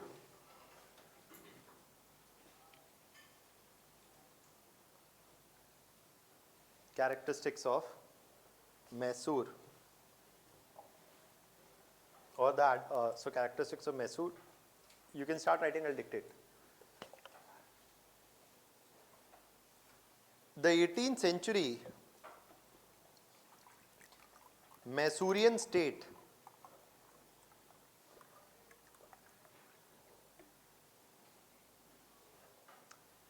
established under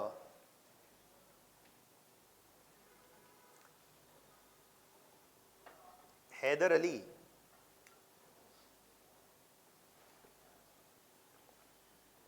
(1750s onwards)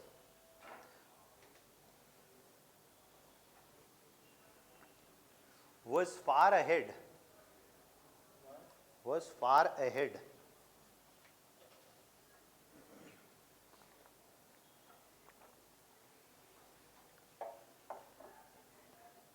of its 18th century counterparts, was far ahead of its 18th century counterparts,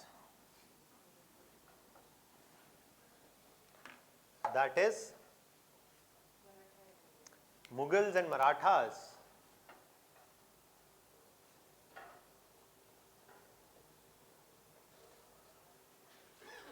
as first. In terms of political reforms or in terms of the political structure, first, A, no major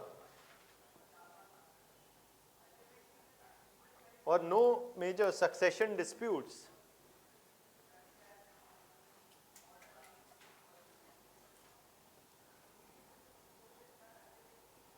were witnessed in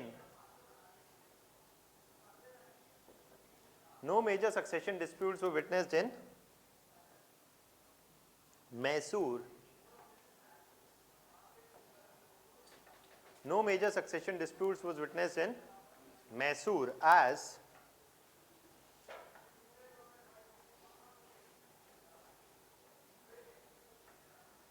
no major succession dispute witnessed in Mysore as Hyder Ali consolidated his hold 1754 onwards, and later Tipu Sultan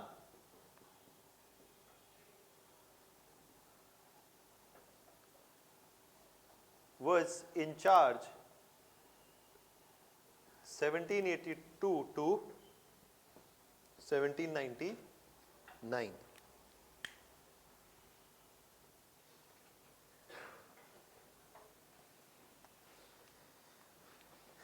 The second major political administrative reform was B, a military administrative reform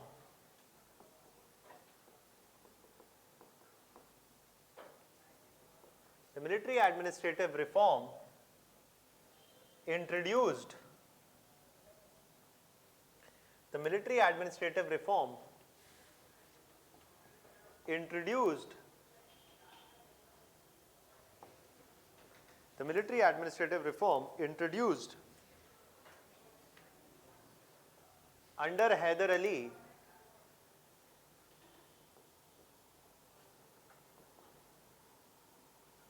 was inspired by the European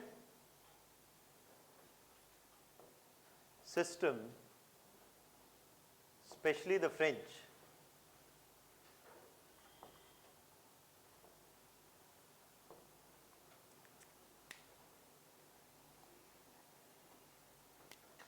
This was the Risala,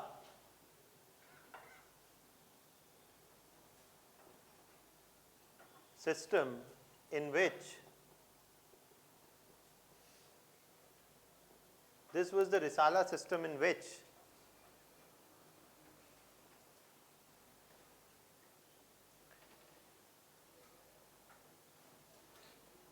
each Risala composed of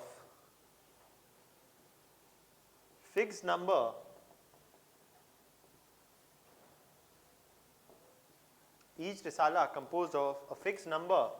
of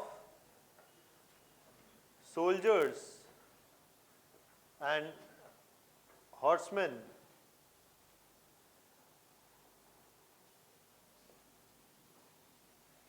were to be led by a military commander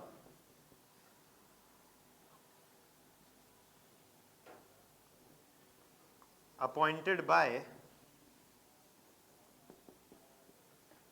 Hyder Ali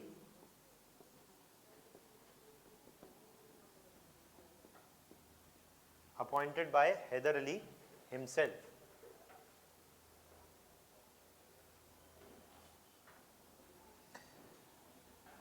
The military commanders had no revenue collection responsibilities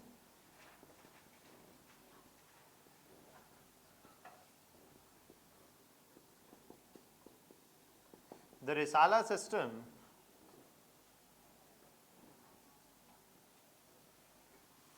was a more modern and centralized system. Yes.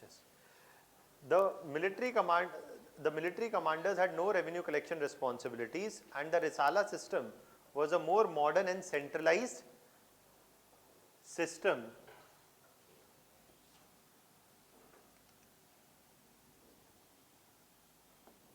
of military administration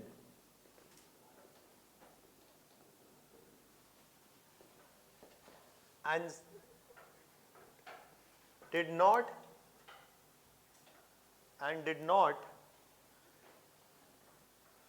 suffer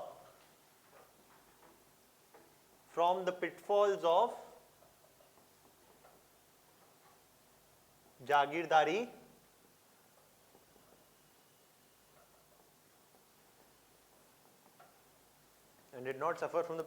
Jagirdari crisis.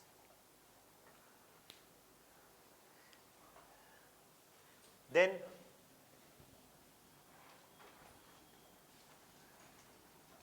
the third is, so these are the major political reforms, right? Written this, everybody? In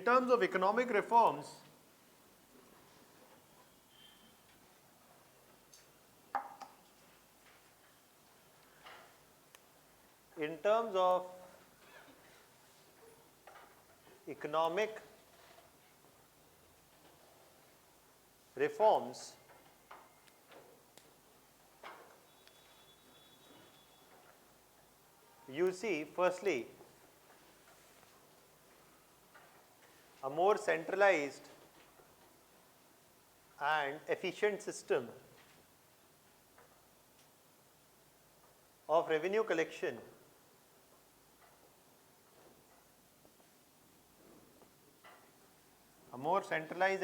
system of revenue collection was installed. A more centralized and efficient system of revenue collection was installed.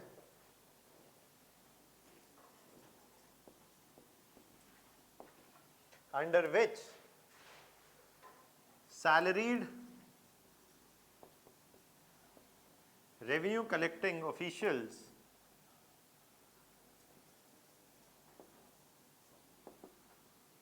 were appointed.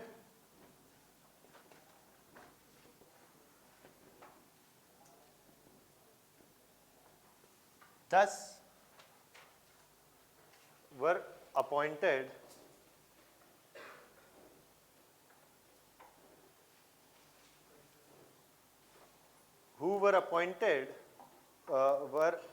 officials were appointed who responded directly to the king's authority. So again, you see that there is no other person who is getting in the way between the appointment of the revenue collecting officials and the king, and these officials are salaries. They can always be transferred, they can always be removed, and they had no major ability to challenge the authority of the king. So apart from the political and in economic reforms, there is a more efficient way of revenue collection be that the focus on increasing agricultural productivity and thereby increasing tax collection The focus on increasing agricultural productivity and thereby increasing tax collection led to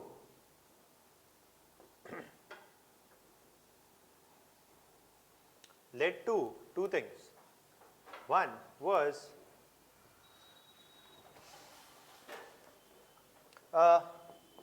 promotion of sericulture or silk cultivation and active promotion of sericulture or silk cultivation and pepper and cardamom, which were in huge demand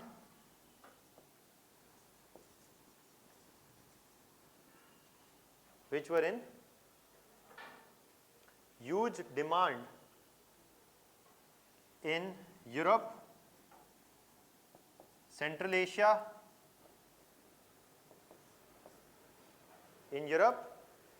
Asia, Persia, etc. B. Sorry, this was B. Right. This is point number 1. And secondly, to increase agricultural productivity, the focus was also on increasing the area under irrigation.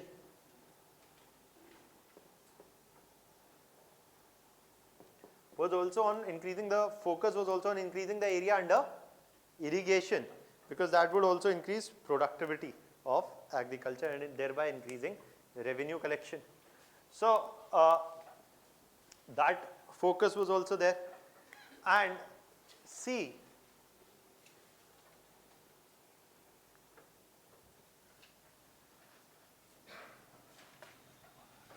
a state-owned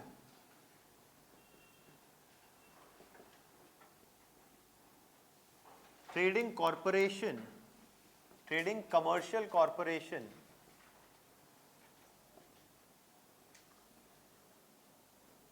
was set up to establish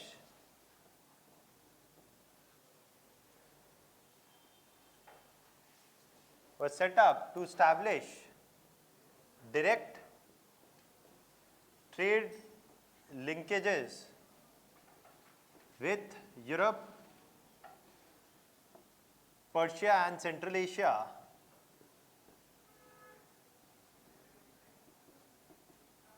without relying upon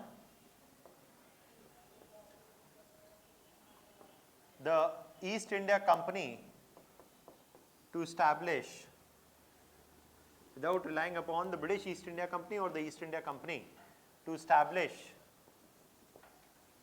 trade linkages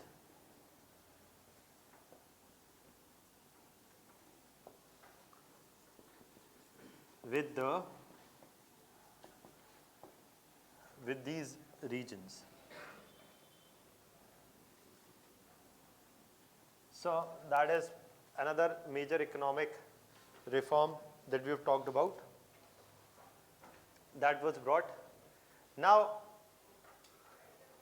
apart from this, you see that political may we have discussed 2 points, and the absence of any military dispute and the reform of the military administrative structure also.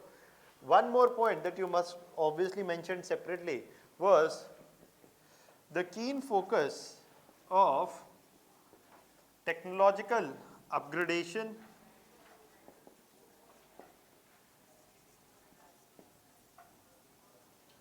of the army, the keen focus on technological upgradation of the army.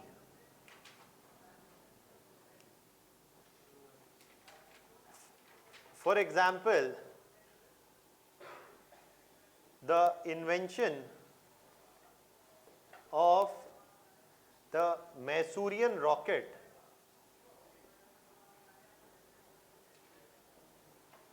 under Tipu Sultan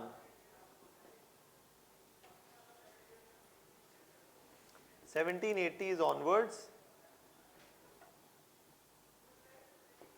and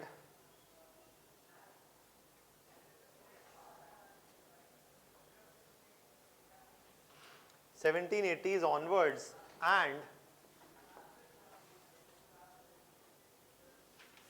under Tipu Sultan 1780s onwards and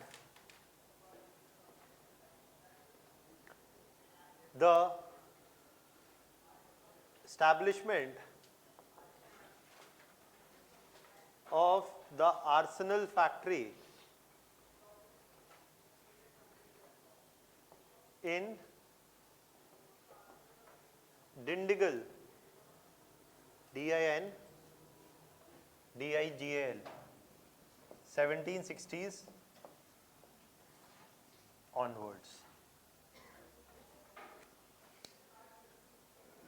And the establishment of an arsenal factory in Dindigul,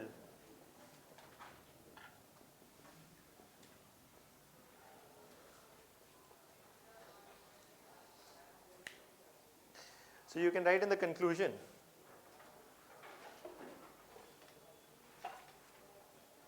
Arsenal factory was by Hyder Ali or Hyder Ali is the one who's starting with the setting up of the arsenal factory. Okay. So, देखिए 1760s मतलब obviously Hyder Ali. Right? So that is that. Now you can write in the conclusion of this, thus Hyder Ali, thus under Hyder Ali and Tipu Sultan,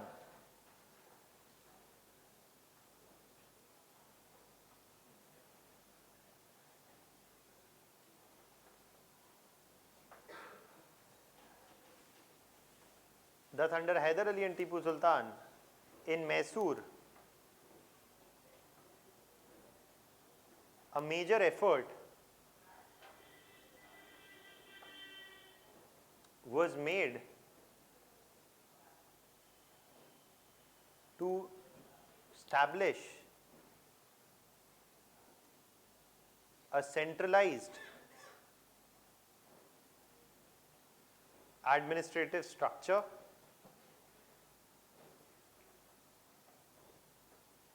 and a modern state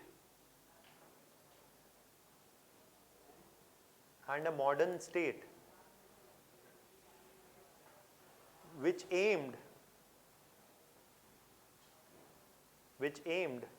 to establish its predominant control over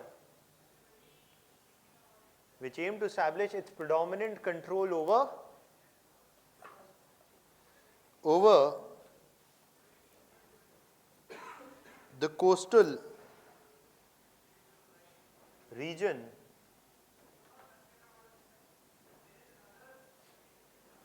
below the Krishna River.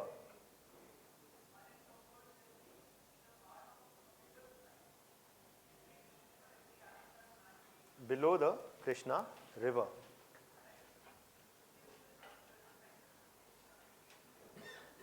Thus, in contrast to other 18th century counterparts,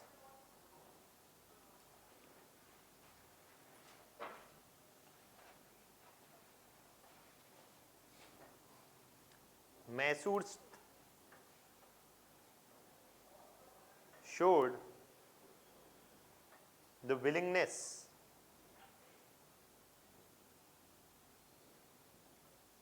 to move ahead with systematic reforms.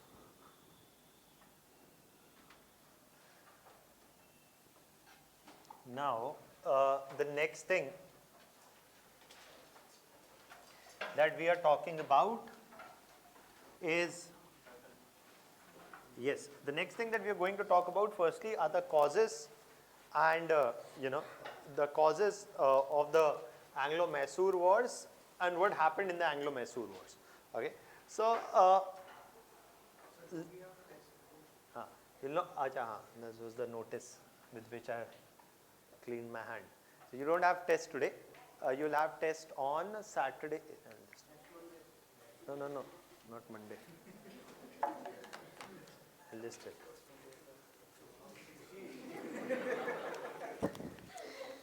Your next test from now onwards, test will be conducted on Saturday/Sunday. Details will be informed. Okay. So that is there. Now, अरे अभी आज हम देर तक पढ़ेंगे, है ना? आज हम देर तक पढ़ेंगे. So the next thing that we're going to talk about today is about the Anglo-Mysore Wars, and we'll talk about the causes of the Anglo-Mysore Wars. But let's talk about the events first, okay? Or so when we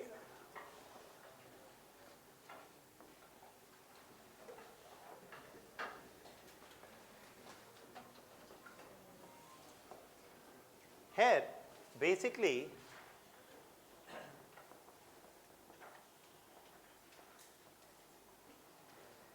the first Anglo-Mysore War is from 1767 to 1769. Now, just आपको इसमें हमने कोई बहुत बड़ा timeline बनाना नहीं है. We are going to focus more on the causes, but I'm just telling. Want to write? You can write it with me only here. Okay. And I've given this in the PowerPoint presentation also. Just hear me out first. What is happening is that there are a few states. One is Mysore.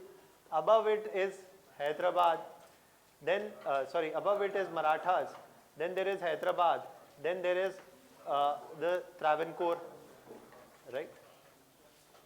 And then there are also the British, right? One of the other players is the British. Now, one of the things to know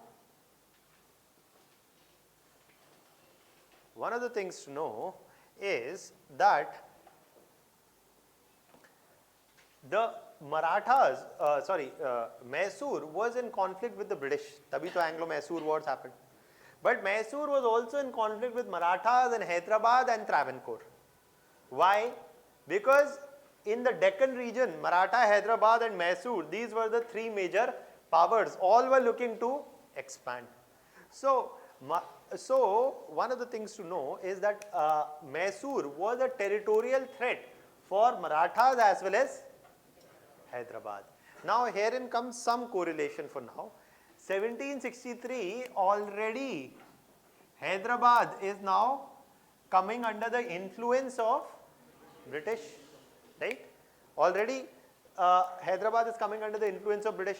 Now what is happening is that clearly Hyderabad, the rule of the Nizams continued in Hyderabad, but Hyderabad is becoming a relatively weak state. Its weakness is which is triggering all these wars, succession disputes, etc. So Hyderabad is clearly is relatively in a weak position as compared to Mysore. So are the Marathas. We will see later when we'll see Marathas. When we'll see Marathas, we'll see that there is a third battle of Panipat. In 1761, there happens a battle, that is the third battle of Panipat. In that battle, we will see Marathas suffered major defeat. Okay, and because of that defeat, the Marathas were also relatively weak in the 1760s. Okay, in 1760s, even Marathas are suffering from certain amount of weakness. So is Hyderabad. But the Mysore state is moving towards reforms, military reforms, economic reforms, etc. So Mysore is relatively in a better position than Marathas and Hyderabad. Now, what you see is that how does the first war turn out? What happens in, and again, I am simplifying because there is a need to do this, is because that what do you see is that there were there were 4 wars, but in all other wars, in first war, third war and fourth war, you will see that in first, third and fourth war, Mysore was fighting alone, except the second war. So basically what you will see is that in the first war, it was partly Marathas, partly Hyderabad, and predominantly the British who attacked Mysore. Okay. Partly with Maratha and Hyderabad assistance, it is the British who are attacking whom? Mysore. Why? वो मैं आऊंगा, पर ये हुआ था, क्यों हुआ था उस पर हम अभी आएंगे. Okay. This is what happened in the first war, and in the third and the fourth war, Mysore, Hyderabad, Travancore, all in the third and the fourth war,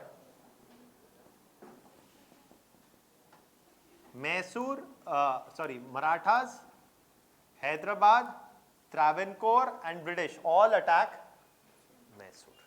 Okay. This happens in third and fourth war. Why? I'll explain. So what does this mean? कि second war में कुछ और हुआ था. So what happens in the second war is that Mysore plus Marathas plus Hyderabad, they joined hands against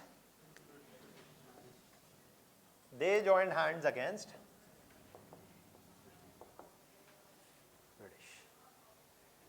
Why? ये भी बताएंगे, सब बताएंगे, पर ये हुआ है ना. Why coalitions were formed against Mysore? Then why Mysore managed to form coalitions against British, and why again those coalitions broke out? So that all I'll explain. But just पहले एक चीज आपको, एक fact आपको याद रखना है, that only in the second war all the regional powers in the Deccan region joined hands against the British. In the first, third and fourth war this was not the case. Only in the second war a regional coalition of Mysore, Hyderabad and Marathas was formed against the British. So what do you see? There is no sense of nationalism. Where is there is nationalism? There is no nationalism here. Okay. So we'll talk about all of this, why this happened now. So देखिए, पहली चीज, why are these wars being triggered against Mysore? Firstly, these wars are being triggered against Mysore because Bengal and Hyderabad, in both these regions, the British have already their trading monopoly and trading presence. Now they want to expand their trading presence in this region of Mysore. But so firstly is the British desire to expand the trading presence in this region, and they procured pepper and cardamom from this region. Something that Hyder Ali and later Tipu Sultan are not very keen on granting them. So on the one side the British want to expand their trading presence in the region. On the other side the Mysorean state is more intent on denying the British a trading presence in the region.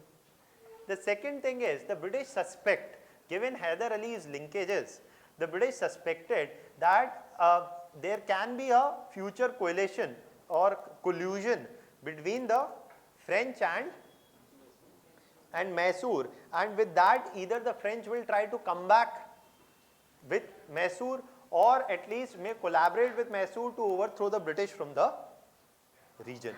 Okay. तो आप बोलेंगे sir ऐसा सच में था क्या?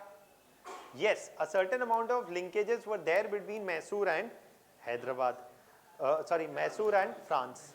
But then why is it that if there were linkages, then how come and why France could not assist Mysore in overthrowing the British from the region or making a comeback in the region? It's predominantly because France itself was in a deep financial crisis, as I'm telling you, and secondly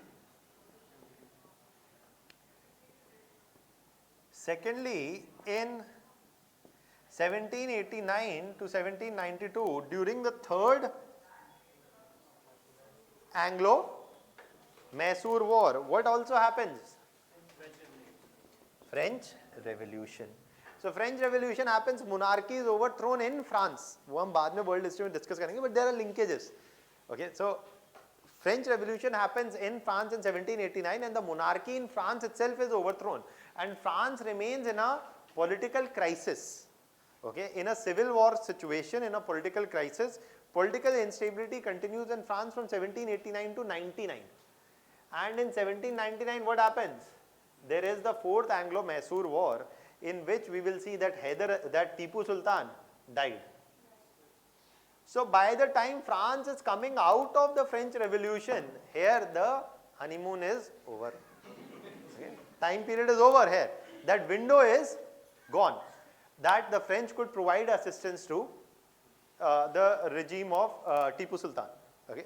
So that is also the reason why the French could never, despite linkages, the French neither because of the financial crisis and the French Revolution, the ability of the French to intervene in the region was partly being overplayed. It's not that they were in a position to do this, but the British had their apprehensions. Okay. And by the time Napoleon came to power in France in 1799, the Mysore is already getting defeated. That is there. Now what is triggering these wars? 2 reasons I've already told you. The British intend to expand their trading presence and Mysore's intend to deny the British the trading presence. The third reason is also the British suspected of a collusion between the French and Mysore. So they were keen on ensuring that Mysore is overthrown. The fourth is what? That Mysore's expansionist aims, Mysore's territorial and expansionist aims often brought it in conflict with Marathas and Hyderabad. This is the reason that especially in the 3rd and the 4th war and partly in the 1st war, especially in the 3rd and 4th war and partly in the 1st war, Marathas and Hyderabad joined hands with British against Mysore. This is another cause for these wars. देखिए क्या है that Mysore was a strong state and a strong state with strong expansionist aims. So a strong state with strong expansionist aim was an immediate threat to Marathas and Hyderabad. It was an immediate threat to Marathas and Hyderabad. So if Marathas and Hyderabad could get British assistance in subduing Mysore, then what is the problem? Now you will say, sir, but British are a problem to Marathas and Hyderabad also. The answer to this is that one has to understand that this is what? There is nothing but foreign policy. This is what is, it is the foreign policy of states like Marathas and Hyderabad that they have 2 rivals to take care of. But if they could take care, which is a bigger threat? The immediate bigger threat could be states like Mysore, which already share a direct boundaries or direct territorial conflicts with Mysore. Secondly, the British are only indirectly ruling everywhere. Right? East India Company, we talked in Bengal, is getting Diwani rights. Here also, after 1763, in Hyderabad, it is not that the British is abolishing Nizamat. It continues in Hyderabad. So the British are only indirect presence, whereas Mysore is a direct territorial threat. Okay, so that is also a reason why they prefer to take the British assistance or support the British with this aim of subduing Mysore. There is another reason why Mysore and Maratha and Hyderabad join hands with British against Mysore. There is another reason, and let's understand that, which is a bit more complicated. Okay, अभी तक तो सब simple चल रहा है, but अभी थोड़ा सा complication है.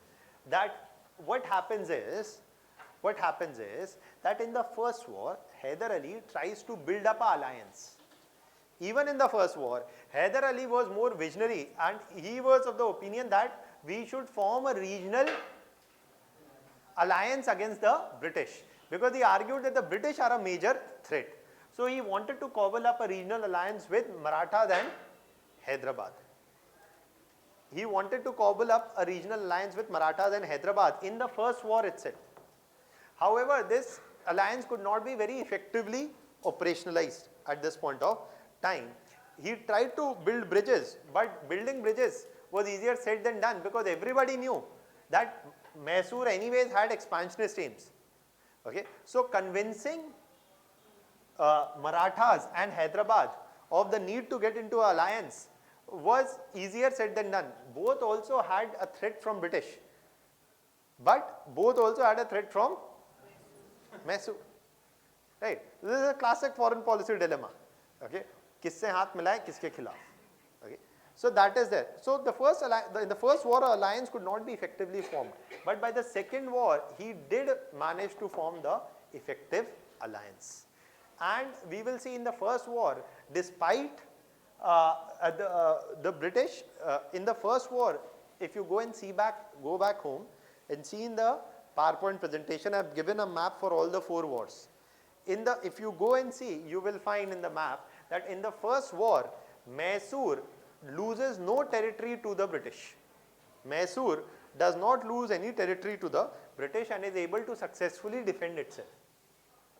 In the second war, Mysore forms an alliance with Marathas and Hyderabad. And thus, because they form an alliance with Marathas and Hyderabad, in the second war also they do not lose any territory. So, one thing is, he forms an effective alliance